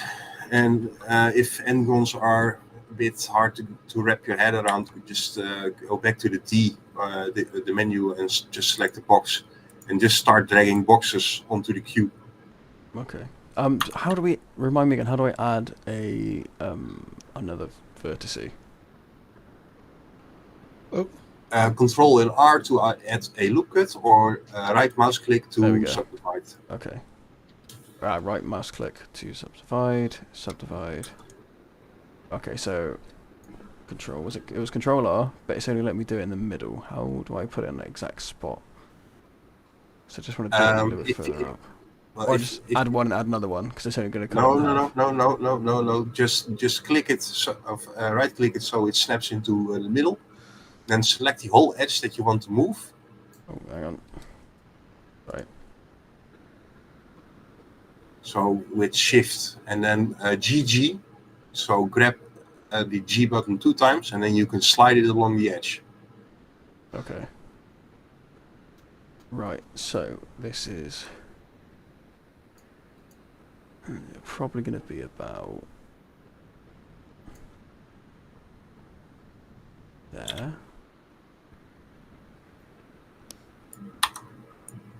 He says. Is that about right? Yeah.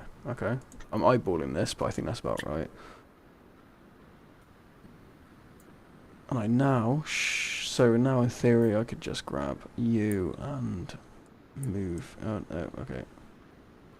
Sorry, it's G to move. Ah, can I enable symmetry? Yes, you can. But you have to, if you want to symmetrize something, there has to be a straight edge in the dead center of the plane. So either on the Y or X axis or on whatever axis you want to. Okay, so that should be okay in this case then. Because it should just be, the plane should be dead center. It is dead center. From what I can Yes. see. Okay. Ah, The, is it just this button up here? no, not no. That would be too easy. That would be too easy. Why isn't it just it activate symmetry? Like that's one of the things that ZBrush has got. It's The just thing one you want command. the thing you want to symmetrize, the other side, delete it. Okay. Right. Wait. So delete the other side. Yes. You have one side made that looks good, and you want to symmetrize that side to the other side. And so delete the stuff that you don't want. Okay. So if I go about making the shape, and focus on one side only, and then just flip it over after. Yes. Right. Okay. With you. So I'm going to go G, and we're going to move this roughly to where I think that's going to look okay. I haven't measured any of this, so whether our Google Meet is going to die within a minute, so I'll resend the link. Thank you. Right, so you should be about... oh, this is going to be really hard to judge.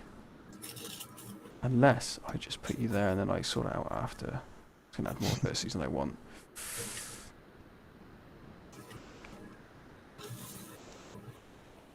Or what if I made the shape in Fusion and then changed it in Blender? That was a good idea. Before anyone said anything. No, that's fair enough, Marion. Yeah, I don't know. It's I deal with people in person a very small amount outside of work. What you see here is probably the most sociable thing that I do, and I suppose the upside of that is I don't really get into people problems because I don't have any connection to the outside world in some ways. Take that as you will. Doesn't mean that's the best way to be. Probably not the best way to be, but that is, yeah, that's why it's unlikely for me to experience something like that.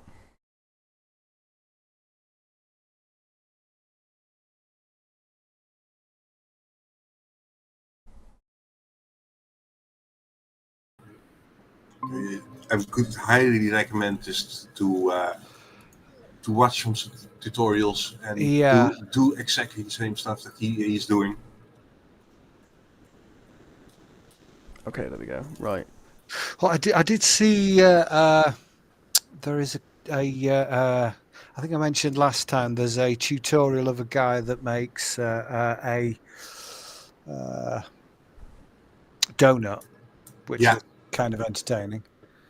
Yes, but it's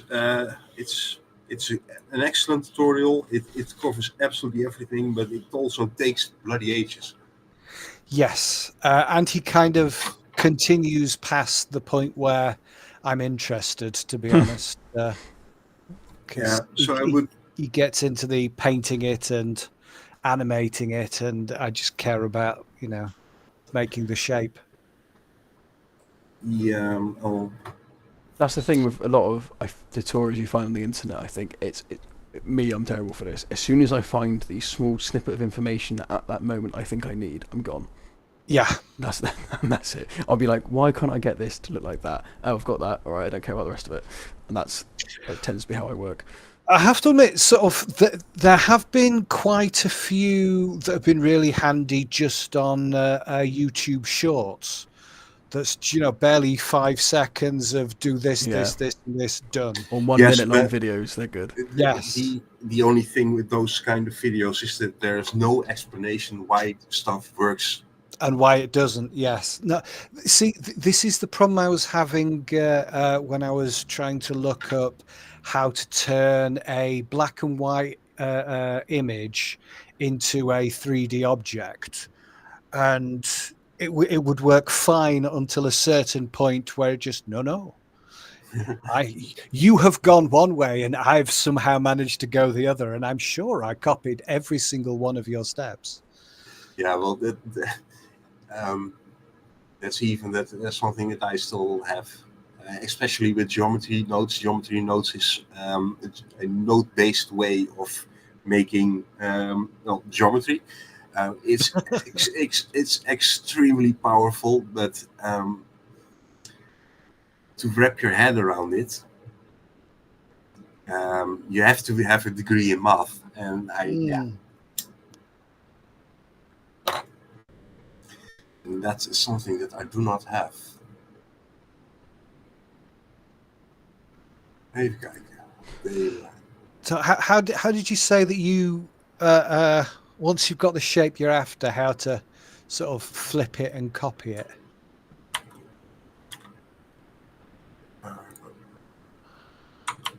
Oh, you're. I'm sorry, I was. What did you want to know, Dean? That it was the sort of once you've. I'm sort of vaguely looking at what Ed's playing with. You're really trying to kind of. I think get it just right, aren't you? Yeah, it's not going to work. I know it isn't, but it's worth an attempt. What are you trying to do? Yes. I'm trying to make exactly this, the chest piece of that, and then flip it. But I'm starting to think, well, if I just made it in Fusion 360 and then just pulled it out to modify it, would that be easier? If you can work with Fusion 360, I wouldn't. I would just pull this out of the cube. Is that easier, do you think? Well, for me it is. Yeah, I'm assuming you can't sort of Blender and Fusion 360 won't really work very well together. Well, you can export a mesh. So okay, so they both know what a mesh is. you have easier to go one way than the other, but I believe so. Okay. You can, let's see, standard import files are, let's see, SVGs, OBJs, PLYs, STLs, SVGs, FBX, and you can add a whole lot of more different file types with add-ons. So you can basically load everything into Blender. It's called Blender, so you can blend. You can blend stuff, or try to, and hope that it doesn't break down. Ed, what the hell are you doing? I am making this shape perfect one way or another. I'm eyeballing it the best way I've ever designed anything.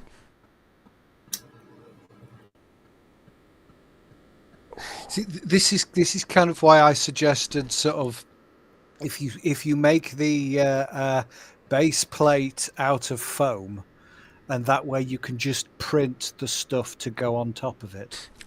But this is how I do it anyway. Yeah, that is the sensible way of doing it, I think. Well, the thing is, you have to have measurements. Yeah, get your little sort of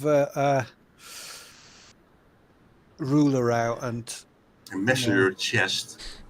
Yeah. Oh, I thought you were going to talk about measuring the model. What? And then I did actually. I've got my calipers behind 2.5. me. I was about to say, yeah, 2.69 millimeters wide. Yeah. Did you? You can actually. Last time, Dean, we talked about dimensional accuracy, which was a bit tough to get exact dimensions. Yeah. Well, there is a way to show what's going on lengthwise. I have to look it up. Hold on. Where was it? Is this in the 3D print thing? No, it's standard. Where is it? I know you're here.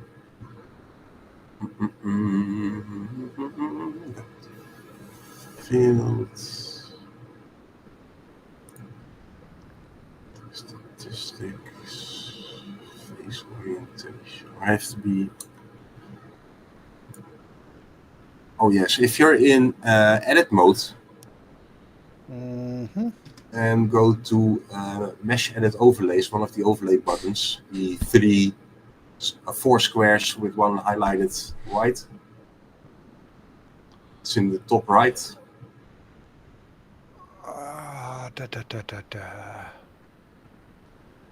Just below the above the X, Y, and Z buttons. Mesh edit mode overlays. Gotcha. Yes, and then turn on edge length. Edge length. Yep. Angle, face area, and then it should. Oh, it actually tells you, sort of gives you.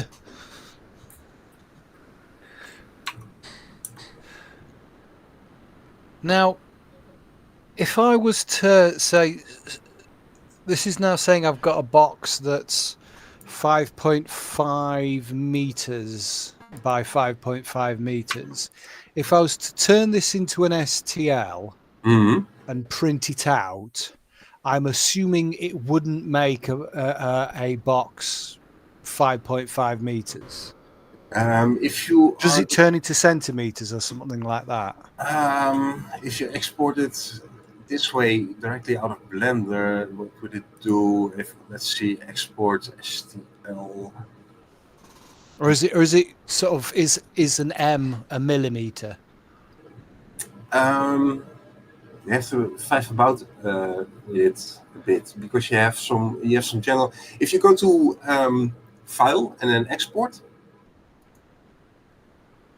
See now, I think I'll kill that.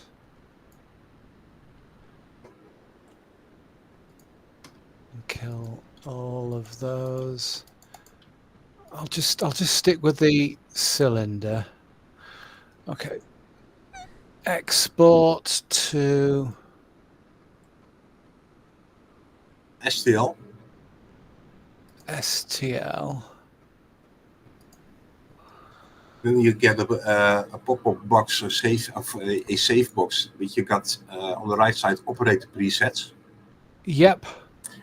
It's scale 1.00000. Yes, and I believe that if you select scene units. Scene unit, yep. And the selection only.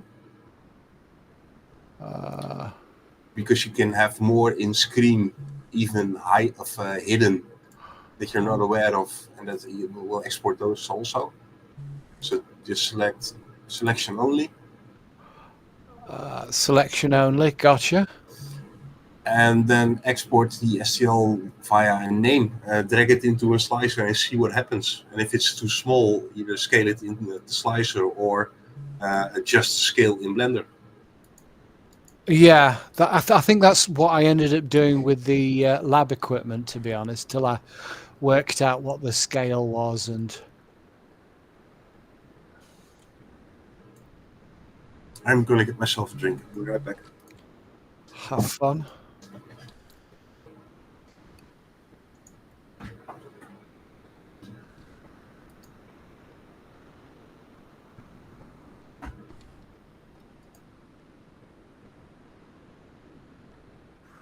Okay, if this works, then this is good.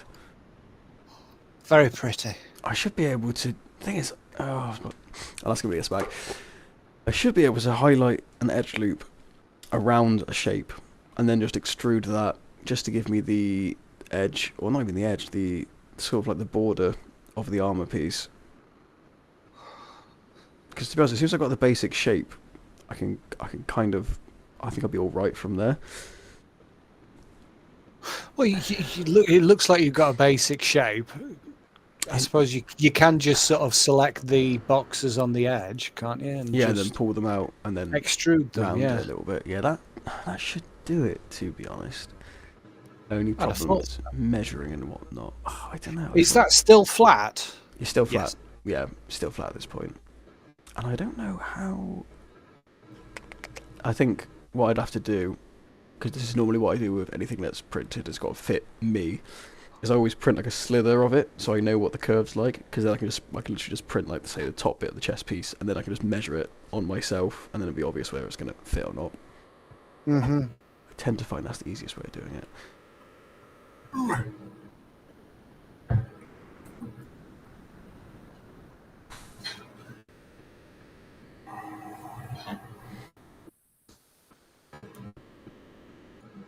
So, Manny, do I want to curve this before I make it a solid shape?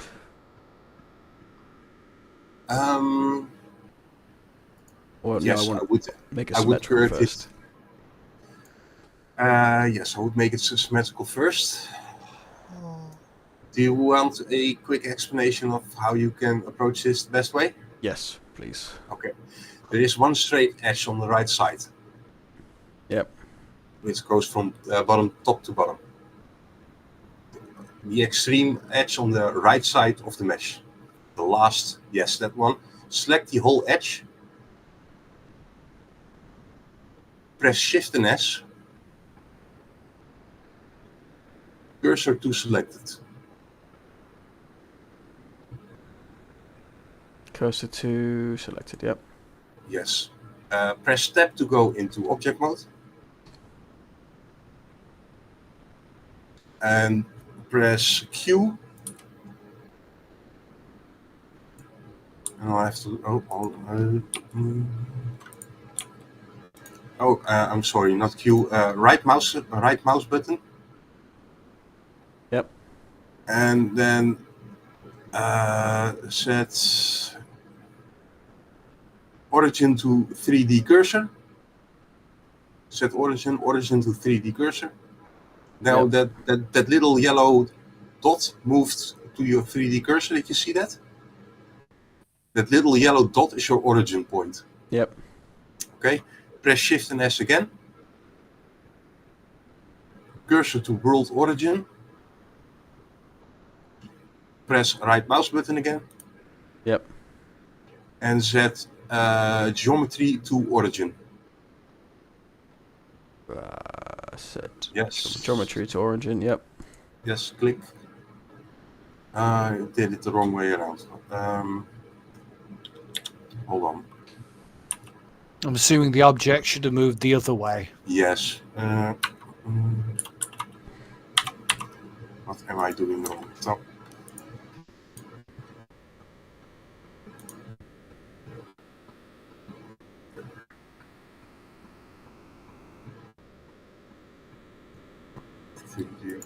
Ah, yes, okay. Right mouse click. Yep. Set origin to 3D cursor. And then right click again. Geometry to origin. Yep. And now we'll have to. What the hell? I'm doing something wrong. Move this there. I'll say aim shift set cursor to selected.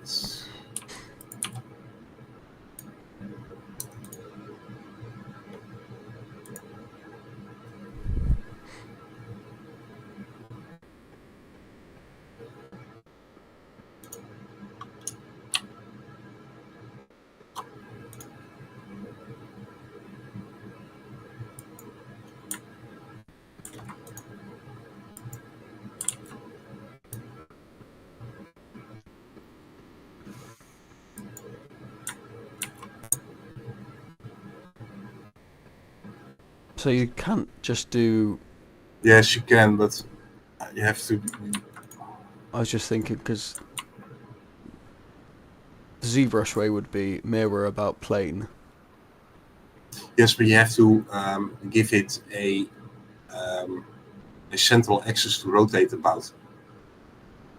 So if you press Alt and X now, What are you pressing, sorry?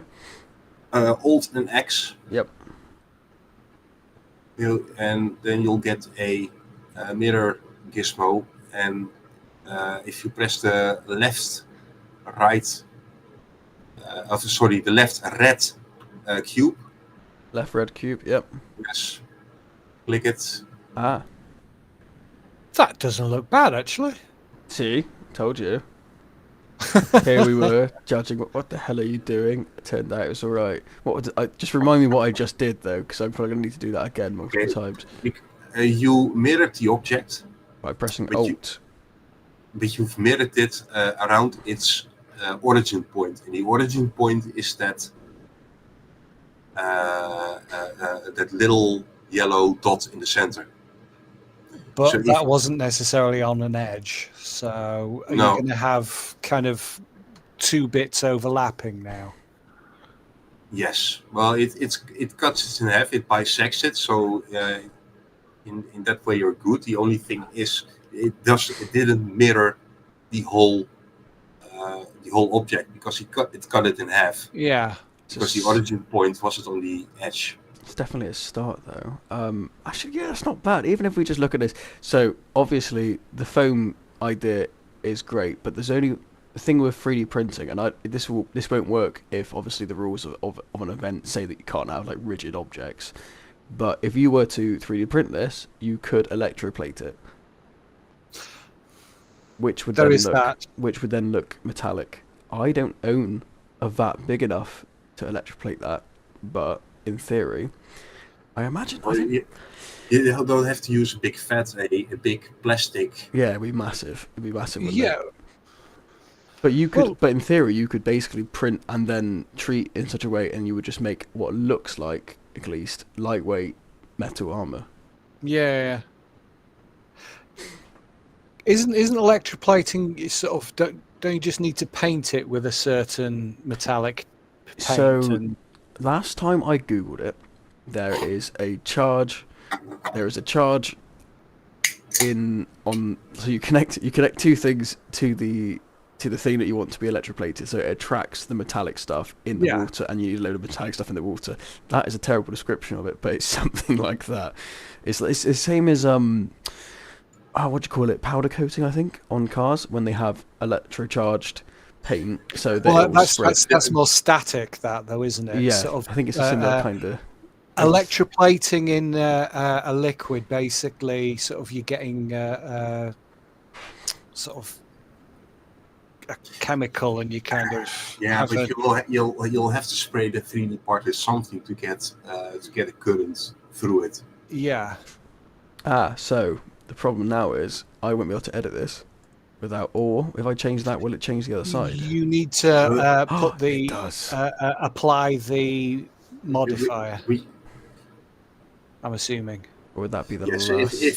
If this is the mesh that you want to work on, then you'll apply the modifier and then go to town on it. So now the next question: how do we measure individual lengths?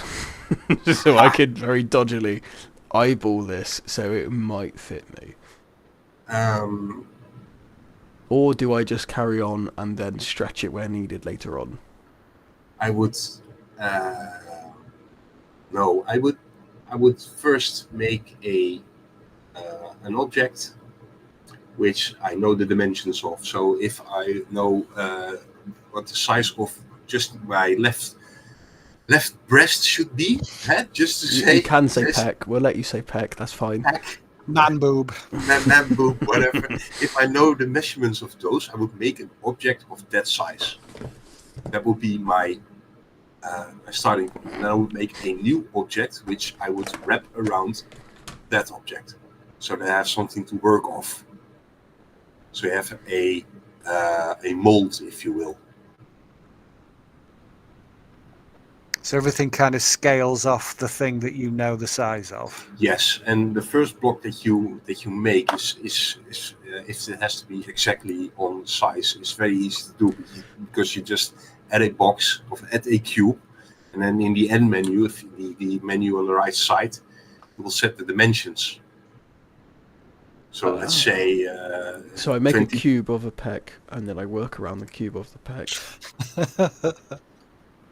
Well, then you have at least you have something which has the exact dimensions that you have to work with. Because if you are going to make something and then has to scale it to a specific size, that's going to be a nightmare. So it's best to have something as a measurement or as a guide to work off.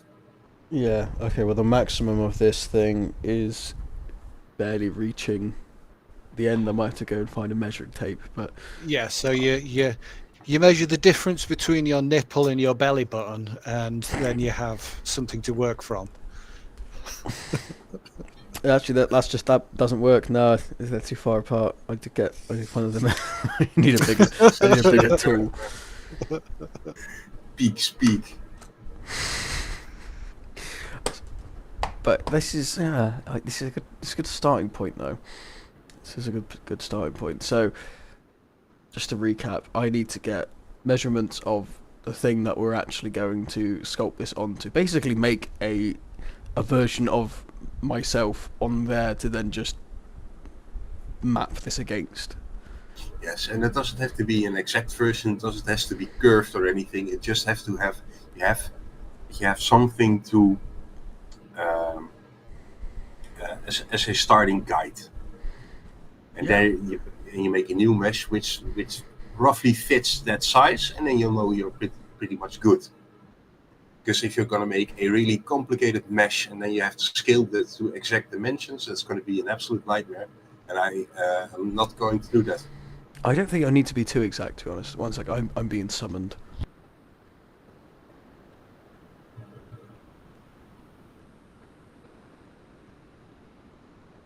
He lets himself be summoned. Oh dear.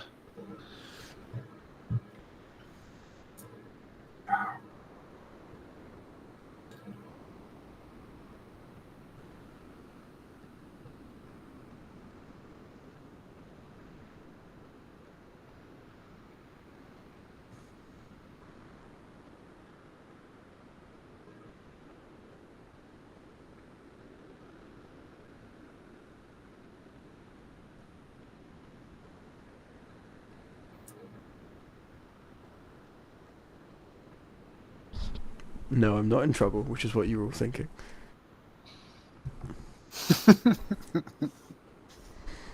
Right. Okay. So where were we then? So random chest dimensions. I know it's 150, so that's 150 from there to there. So if I make it 300 in total, the length of a base, I must have a spare in here somewhere. Oh. All right. One second. I'm gonna go get my co-host to fill in for me for a minute. Oh dear, does this mean we have to be entertaining? Oh God, I hope not.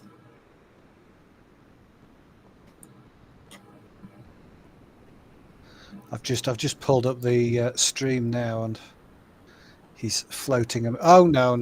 He's bringing up Pickle Rick. Pickle.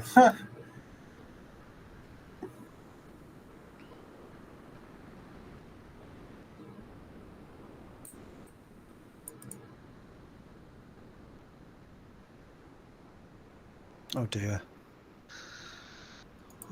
In that case,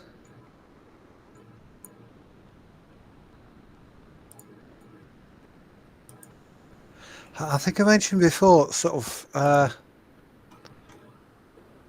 is there a function on this for turning images into, because I've tried this a couple of times, of importing an image and turning it into a thing. Don't save.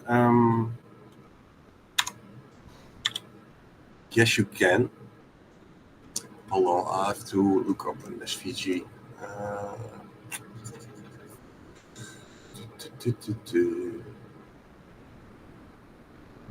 Oh, if you have to sort of look it up, it's okay. Don't worry about it.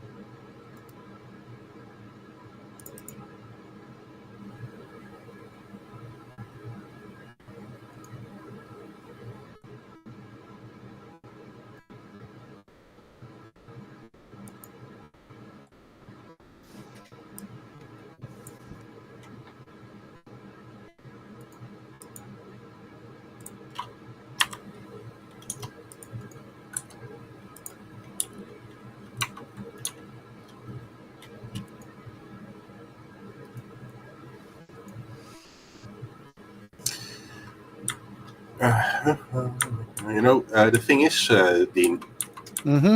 if you'll just grab an well, it's working for me anyway. If I just grab an SVG and I'll pull it into Blender, and then it says import as grease pencil, I'll say okay. Do you want to share your screen again? Okay, hold on.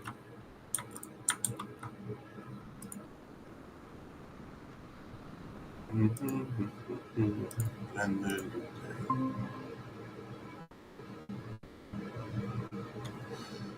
Here, so I'm just grabbing an SVG out of a Windows Explorer, Mm-hmm. and I'm just dragging it in. Import SVG as grease pencil, and it's basically there. As grease pencil. He just. It's just a mesh. All. And let's see.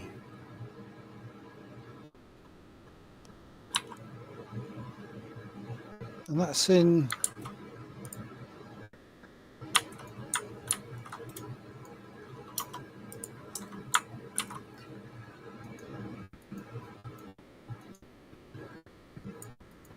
Oh, there we go. So what I've done,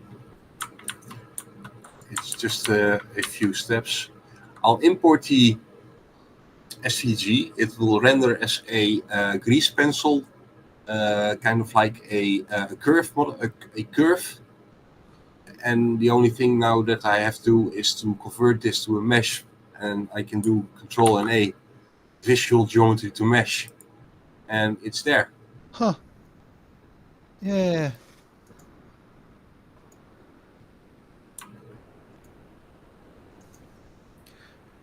Would it work as a PNG as well? From a PNG as well?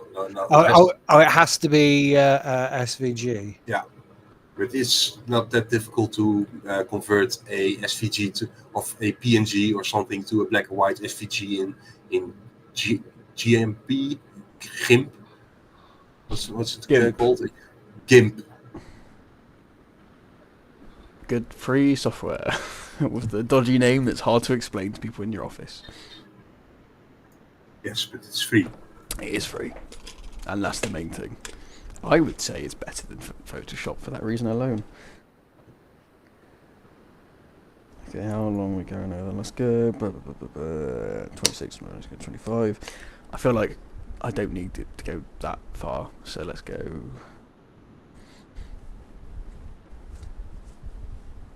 Sternum, yeah, covers my sternum. Wouldn't cover my lungs or my stomach, but that's fine. 25, I'll still be within. 24, screw it, let's make it 24. Yep, 24. It would appear I'm going to have to get used to a new program then. How similar is GIMP to Photoshop and whatnot? Pretty similar, I would say. I haven't used GIMP for a long time because I've been using Adobe Express because it's free, and I think it's free. But I had it with my Adobe subscription. That was the easiest way I had to make thumbnails. But no, GIMP is pretty good. I'm pretty sure it's very similar from what I remember. Okay. You definitely get used to it. And for GIMP also, if you have a specific thing that you want to do, just go on YouTube and there's someone that will explain it for you. Yeah. Okay. It's just sometimes irritating that while they tend to be very good at showing you what needs to be done, they're not very good at kind of teaching you how to do it. It's sometimes sort of when you get technicians and experts sort of doing the training, they don't know how to actually teach. They know how they know it. Yeah, exactly. Also, Banana Man VR, can you say something interesting in chat? I haven't addressed you because it is really boring. Say something I can actually respond to. Thank you. Sorry. Are there actually people watching this? Don't sound surprised. There's always at least one. Yeah, there is. It's. I mean, obviously, this stream is more for my benefit than anything else, but I thought we might as well, seeing as we're here. And I will peak YouTube, of course. Exactly. I will probably reference back to this as I'm making this torso piece, because I'm on the next project I'm going to do after the one I'm currently on. Actually, scratch that. I could probably do the Pingu gun next. But when I get to the armor bits, because that's hilarious, I don't know that'll do well. I'm going to break it down into segments. So I want to do the chainmail, because we were talking about chainmail a little while ago, and I think chainmail is doable, and that'll be quite a big, what do you call it? I was saying revelation? That's not the right word. But that will be a real game changer if we can just 3D print chainmail. I did look into that link that you sent, Dean. Yeah. Expensive. Very expensive. And I did see that the only problem with that kit, I think, is that it comes in a certain size, but I think you can just print sheets and then put it together. But I was a little bit suspicious of that one. I kind of feel like you could do it easier. Obviously, if I made the links bigger, it'd be easier to print. It wouldn't be as functional, but at the same time, does it need to function? Because it's not chainmail. So. Well, yeah, I suppose sort of it needs to look about the right size, and most chainmail tends to have specific sized links, if you know what I mean. Yeah. Well, I suppose that's the thing I was also thinking about is, if it had to be circular, obviously that's the way it usually is. But if it was more hexagonal, with rounded edges, obviously, I don't know whether that would look more evil. I get your point, but I'd worry that hexagonal would be more liable to break. Potentially. Because sort of having them circular, sort of it'll. I don't know. I'd imagine there'd be less sort of angles for the stress to be focused at, if you know what I mean. Yeah. I think what it comes down to is how well does it print. Because I know I'm not printing it in ABS off the bat, because ABS will not print that. It's too fiddly. But if I printed it in some Bamboo Labs stuff, which isn't as strong, I think it might do it. But I still think I could probably design it myself and then just do it manually. ABS is the strong, rigid stuff. It is, and I realised recently that I was an idiot, because this thing I made when I made the armour for the guardsman bit, that isn't made out of ABS. Is that the stream when we were talking about the heated plate and whatnot? That might have been it, yeah. But it's actually PLA Plus. PLA Plus is ridiculously strong, and it isn't ABS, and it prints easy. And I don't know why that escaped my brain. And I, for some reason, thought I'd already used ABS. I've never used ABS before. It's horrible. I'll never use it again. I'll go back to PLA Plus, because it's as strong as you need it, really. I've dragged that stuff through like bushes, and I've been shot many times, obviously by airsoft pellets, and it's fine. So there's no reason to really go any further than that. Anyway, Manny, I've just made a plane. How do I change the dimensions on it? Press N on the keyboard. There we go. Brilliant. Thank you. So we're going to change you. I might have to change the scaling of it, because it's going to be... Okay, that's fine. No, change the dimensions, and after you change the dimensions, apply the scale. Okay, so I'm going to make the dimensions exactly what it would be. So not... Yes. Okay, right. So that's going to be... and because then I'll have to enlarge the other shape. Right, so that is the size of my torso, roughly. Okay, so now I apply the scale. So Control and A. Control A. Scale. Oh, what have I done? Yeah, so I've applied the scale. Excellent.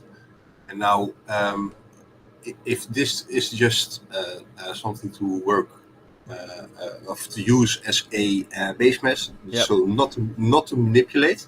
Not to, yeah. So, I would make it unselectable, and the way to do that is to go to the outliner, so the windows of the tree structure, if you will. Yes, and then there's a filter option, a filter button. Filter button, sorry, where is that? Let me just... Up there, right, filter, yep. Yes, and then there's this arrow thing. Right. Click that so that it becomes blue. Yep. And then on the plane, which is your base mesh, click the arrow so and that now the it arrow won't be is selected. Okay. Excellent. Brilliant. Nice. Okay, great. So now all I need to do is change our other plane to the same size as that. Yeah. Expand it, yeah. Armor. Okay, so now we've got our armor, and that is selected. So there's a button for...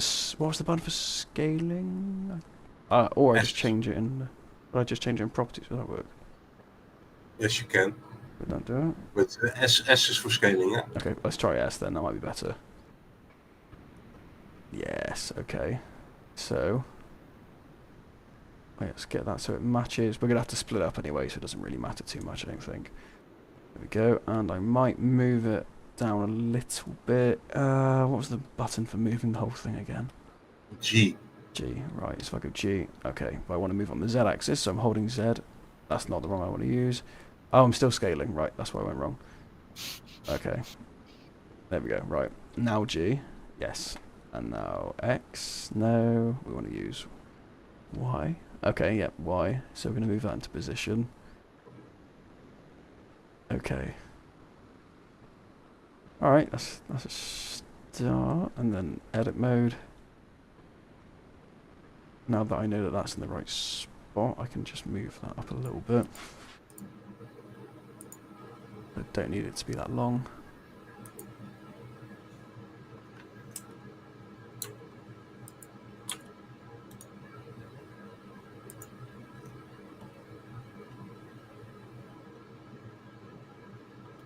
Francis is doing a lot of venting. I don't know if anyone's reading the comments. It's probably just me. There's an entire, like... He's having a very deep moment. And I haven't got the brain power to split to respond to it properly. On YouTube, or? Yeah, yeah. A. Okay, not A. There we go. Right, so we're going to grab you. If you disagree, men are suffering from mental health crisis. Or... You've got a lot of reading to do. Do we have to scroll up? Oh, wow. Yeah, that's what I mean. I've responded to some of it whilst it's coming out, but I kind of lost track. I was a bit too focused on blendering.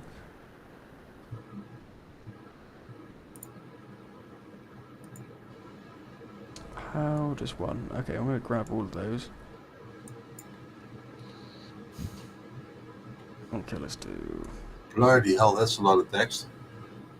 There is a lot of text, yeah.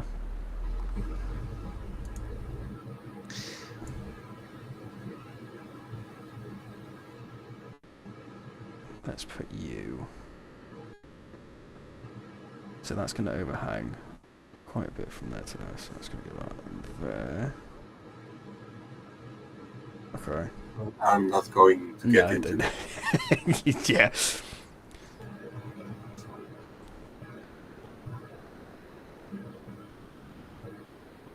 I attempted to respond properly once, but then I gave up.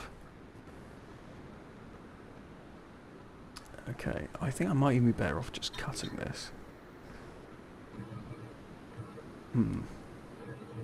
If you want to make a cut in a mesh at your discretion. You press the K button on the keyboard to pull up the knife. Yep. Oh. And enter to confirm. Okay. If you're done. Okay. So let's wait that a second. So, oh, wrong one.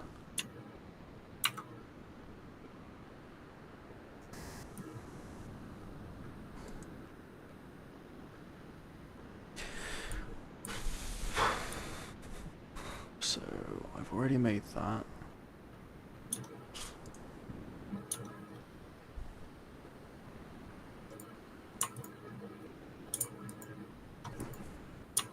That's 24, so that should go.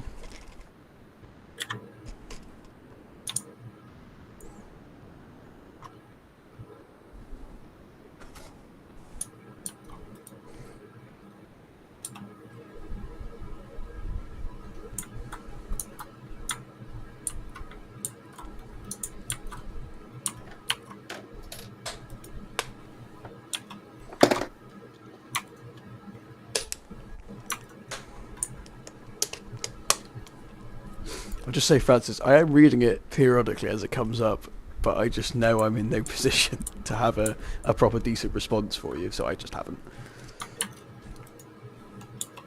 I don't think anyone comes to this channel for, well, anything sensible, I don't think, really.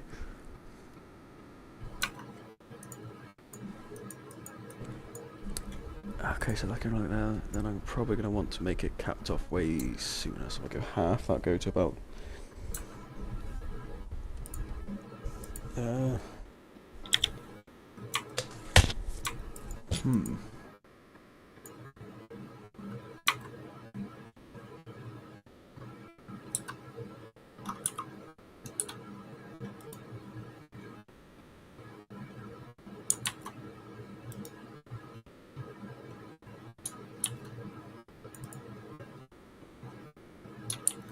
Okay, that looks more like it. Right, so that's a cut, so I then can delete faces, I guess?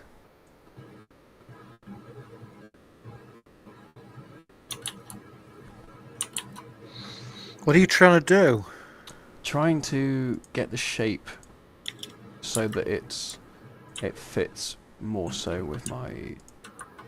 Well, the chest out that I just brought. I thought I could try and drag it all, but I shouldn't have had so many polygons. Should add those later on, that's why I went wrong. Let's see if this works. We're going to delete the faces. Okay. Ooh.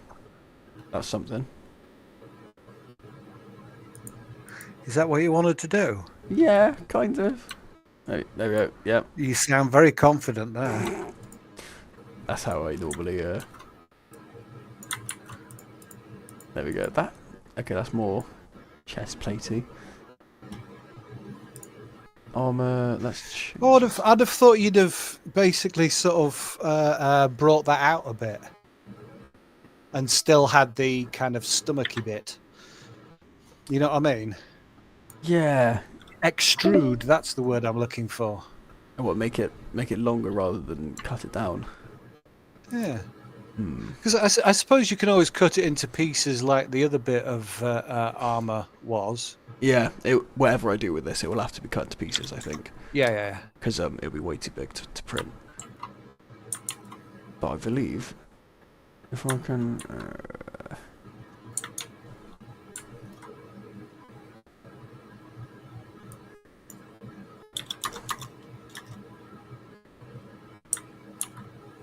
But I suppose with the Inquisitor's armor, it was just kind of over his chest, wasn't it? It mostly is. I think on him, it's... Yeah, and... It's kind of hard to eyeball it, but... There we go. So you can kind of see the... And it's got the inquisitorial eye in the center, hasn't it? That's it, yeah. So on his chest, it's only going to... I would say it's probably, it's probably about there, I guess. So roughly where I've measured it to. So it's not far off. It's just getting that shape to match that, which I don't think it's too far off. It's definitely not perfect, and I've just seen actually I've accidentally done a slightly better job than I thought I had, because that bit in the middle does actually protrude a tiny bit. So let's go. One, we're just going to drag you down a little bit. See, part of the problem is sort of I'm listening to you real time and looking at the stream, and yeah. It would share your screen in the. Oh yeah, I would have, but it only lets me put it in one place. No, it's fine. That's the only issue. I did try that at the start, but it only lets me broadcast my camera to one place at one time, which is annoying. But limitations. No, I can vaguely get what you're going after.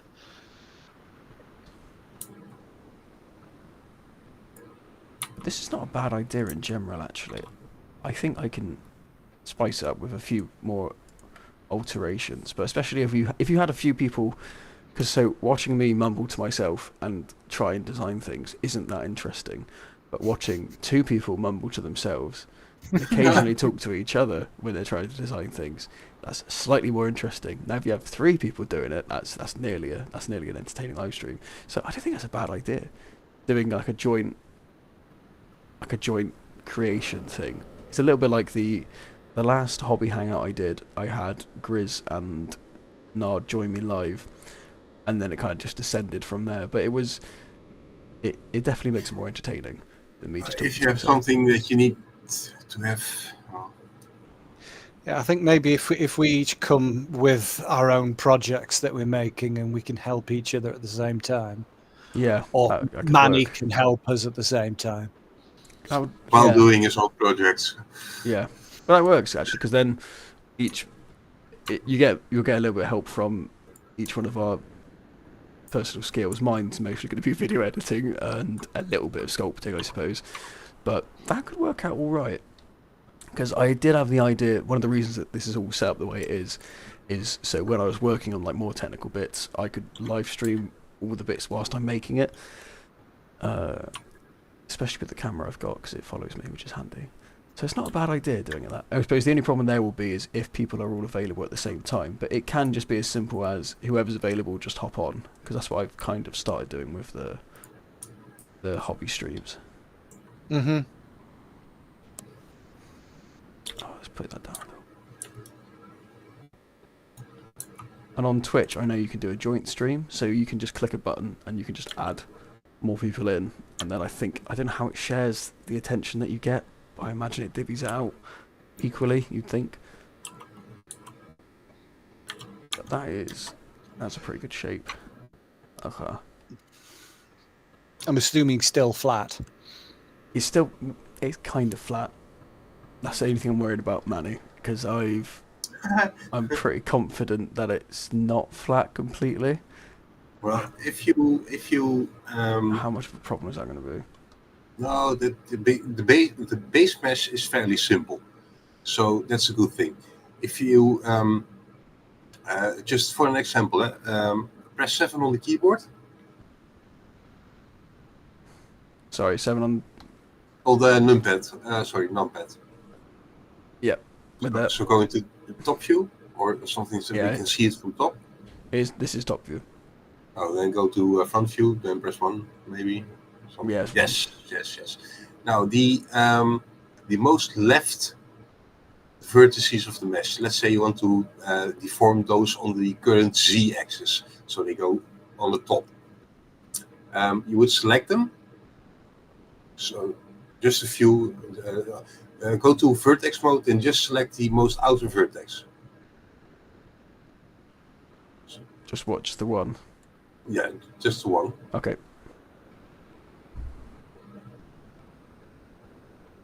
Yep.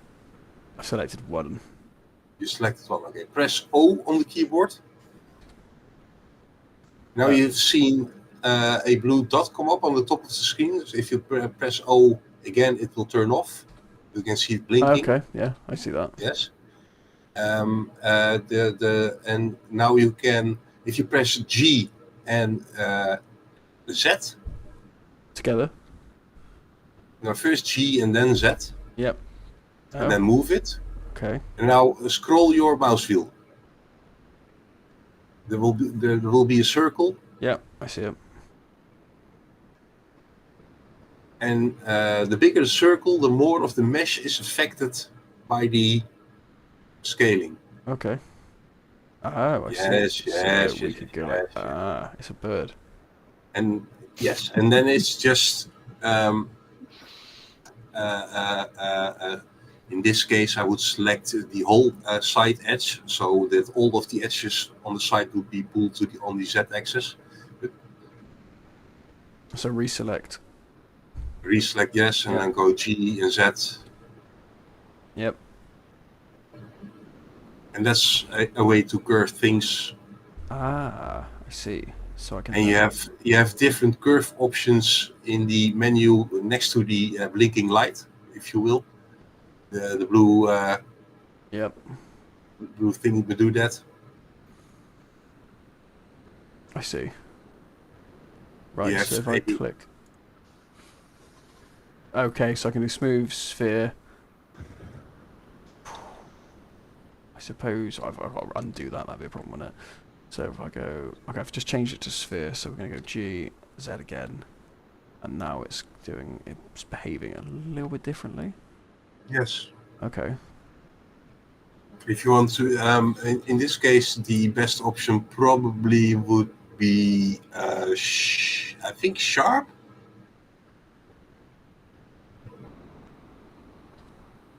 Yep. Agreed. Oh yeah, definitely.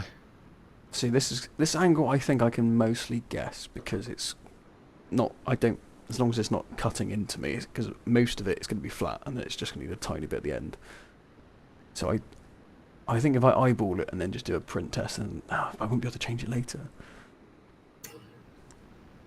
unless I just do a save and I can go back to it to test it. Yeah, you can just duplicate the mesh before you start bending it, so you can make different iterations. Right, let's do that. Before I bend that, let's go. No, not like that. Just go to object mode, and then select the object. Yes, Shift and D. Yep.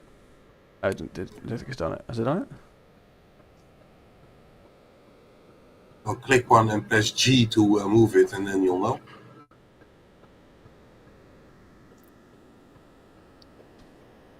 No. No. Okay, so Shift. And D. Yep, now it's done because it's armor 1. So, okay, quick thing.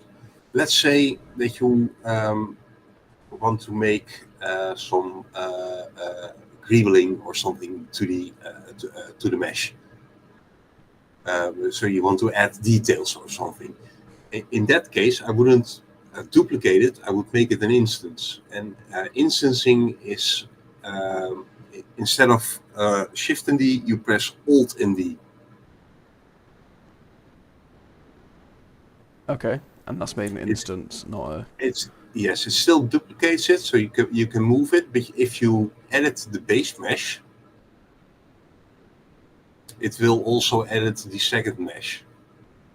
I see. So if I then so if I then move this one into position and then edit it, will it transfer over? Yes. Right. Okay. So should I leave this in the same position it was in? That's up to you. You can just hide it with the eye. Put it there. So if I mess around with this one now, that will still be affected by the previous. So if I call one of them... Well, where's my reason? Jeff. Yeah, call one of them Jeff and Jeff's dad. Just double click on... There we go. Jeff. And this is why my organisation on ZBrush was always chaotic. Jeff's dad. There we go. So if we edit Jeff's dad, it will change to Jeff. So if we go back to edit mode, select the end ones, G, and on the Z. But it will still change. Okay, so they'll both be the same. Yes, they will be the same. So yeah, So that's because they're instances. If you copied it, or So one will affect if you the just other. duplicated it, one wouldn't affect the other. Okay. I'm assuming. yes, and you can always apply the. I'll go. Let me see. Alt and D, G, Y. So now it's a new one.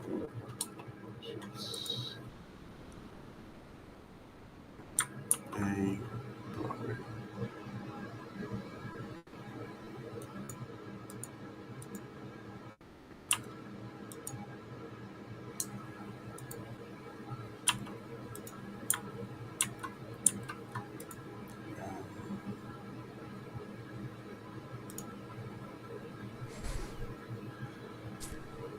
Okay.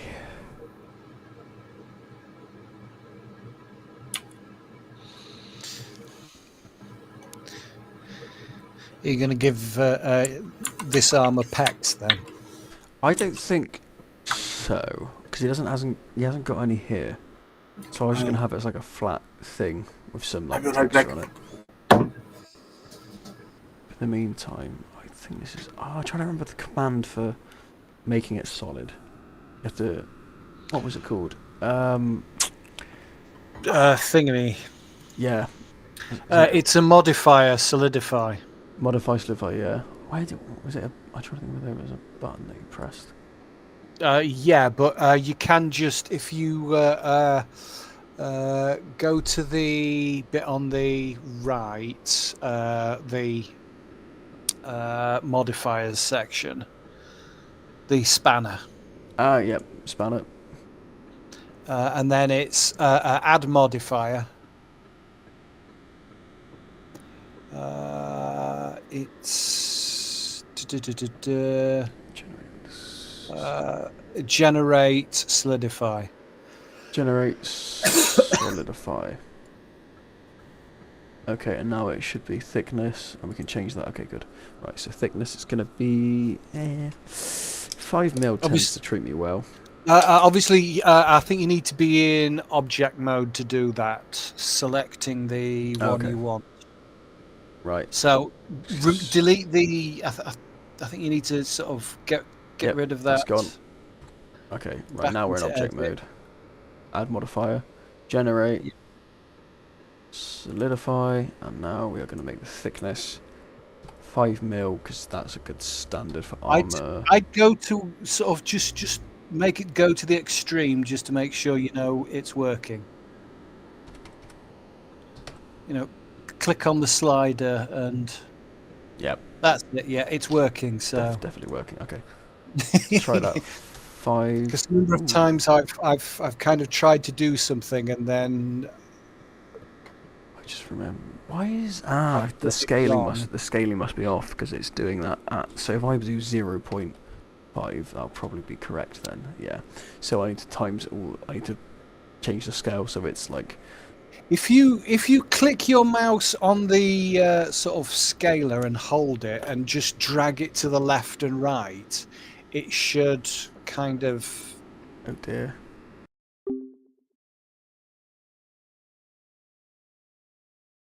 It was going so well. Okay, that's a solid shape. Right, I know what I've done.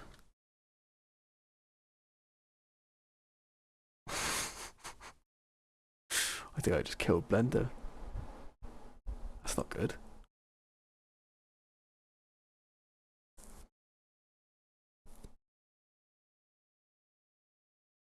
Please say that saved. Please say that saved. I suppose if it didn't, it's not the biggest deal. That no, no. Yeah, we did, and there's no way I didn't save it. I didn't save it. Didn't save it. Why does it? Is it not? It's not on auto save thing. I suppose it's not really that tricky to do again, but oh my god. Why?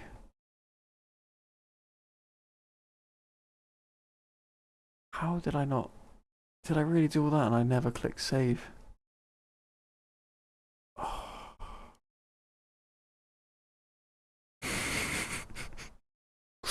Oh dear. Oh dear.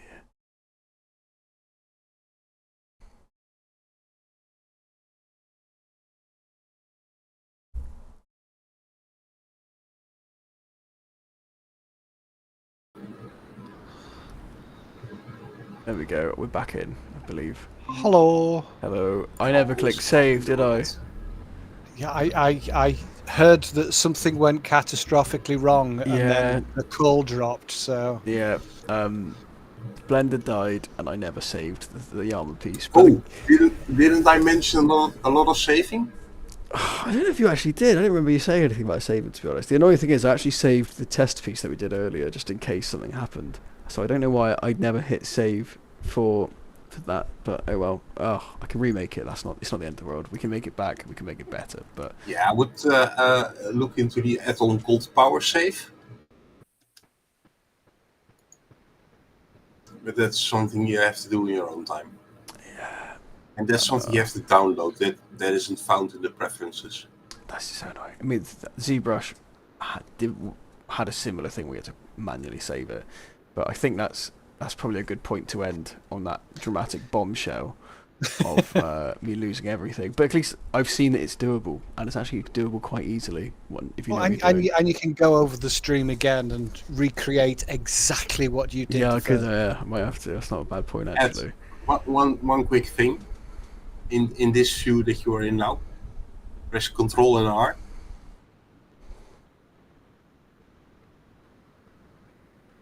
Control and R, yeah. It's not doing me anything. No. Oh, there you go. It's because it was in sculpting, I think. Yeah, good. Shift and R, Alt and R. Oh, I'm sorry. It's just R. Oh, in sculpting. Yeah, in sculpting mode. Yep. R. Oh, okay. R. R. Yes. R. Yes. Make it a bit smaller. There we go. Something smaller, something like that. Yeah, that's really small. Make it somewhat bigger. Something like that. Yes, click. And then in the top right there is a remesh button. Yep. And then just remesh. Click the remesh. It's eaten a bit of the cube. And now you can sculpt on that cube.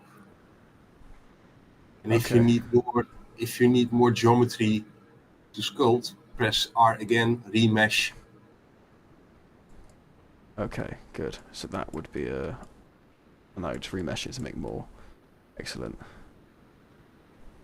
And on that bombshell. And on that bombshell, lesson learned, save your fucking projects and don't do what I just did. And I think we've all learned a lot tonight, mostly me, I think. So thanks a lot for running this session, Manny. Greatly appreciated. That is definitely going to be used in my next project. And I actually don't think it's going to be that difficult. The only thing is splitting it up and then adding the technical bits to... Oh, we're zooming in. Okay. Splitting it up and... Sorry, the camera's zooming in now because I'm gesturing with my hands. I have to split it up and add some connection points. I want to do it like you know, flooring, the way they kind of slat into each other, and do something a bit more clever like that. So I don't know. I'm sure that would be doable in Blender, or I just do a cut and then put some holes in it, and then put it together. Well, like just make your piece first, and then worry about it from there. Yeah. Worry about that later. Worry about that later. I'm sure that that will be fine.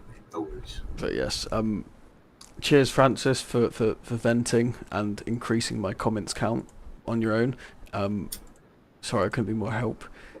And yeah, cheers for joining us, chaps, and Dean, of course, as well. Nice to speak to you for the first time. Indeed. Face to face, properly. And yeah, we'll talk very soon. I'm going to go to bed and try and forget I just deleted a beautiful thing. But oh well. We can you can always recreate it. I think you've recorded the process, so you know even if it takes you 3 hours to go through this video, just scrub it for all the useful bits. Yeah. Yeah, in between me just being confused. Excellent. Right. Cheers all. I will see you very soon. Yes, Take bye care, bye. and thank you very much, Manny. Yeah, no problem. Actually, before I go, I'm gonna. I don't know how many people I've actually got in the Twitch thing. Probably no one. But I'm gonna raid because I always do that, and it's funny. So let's have a quick look. 'Cause I don't even know if I've got anyone on Twitch. Let's have a quick check of that before I disappear. I don't think I. If I do, I'll raid someone. If I don't, I won't bother. Let's have a look. We've got.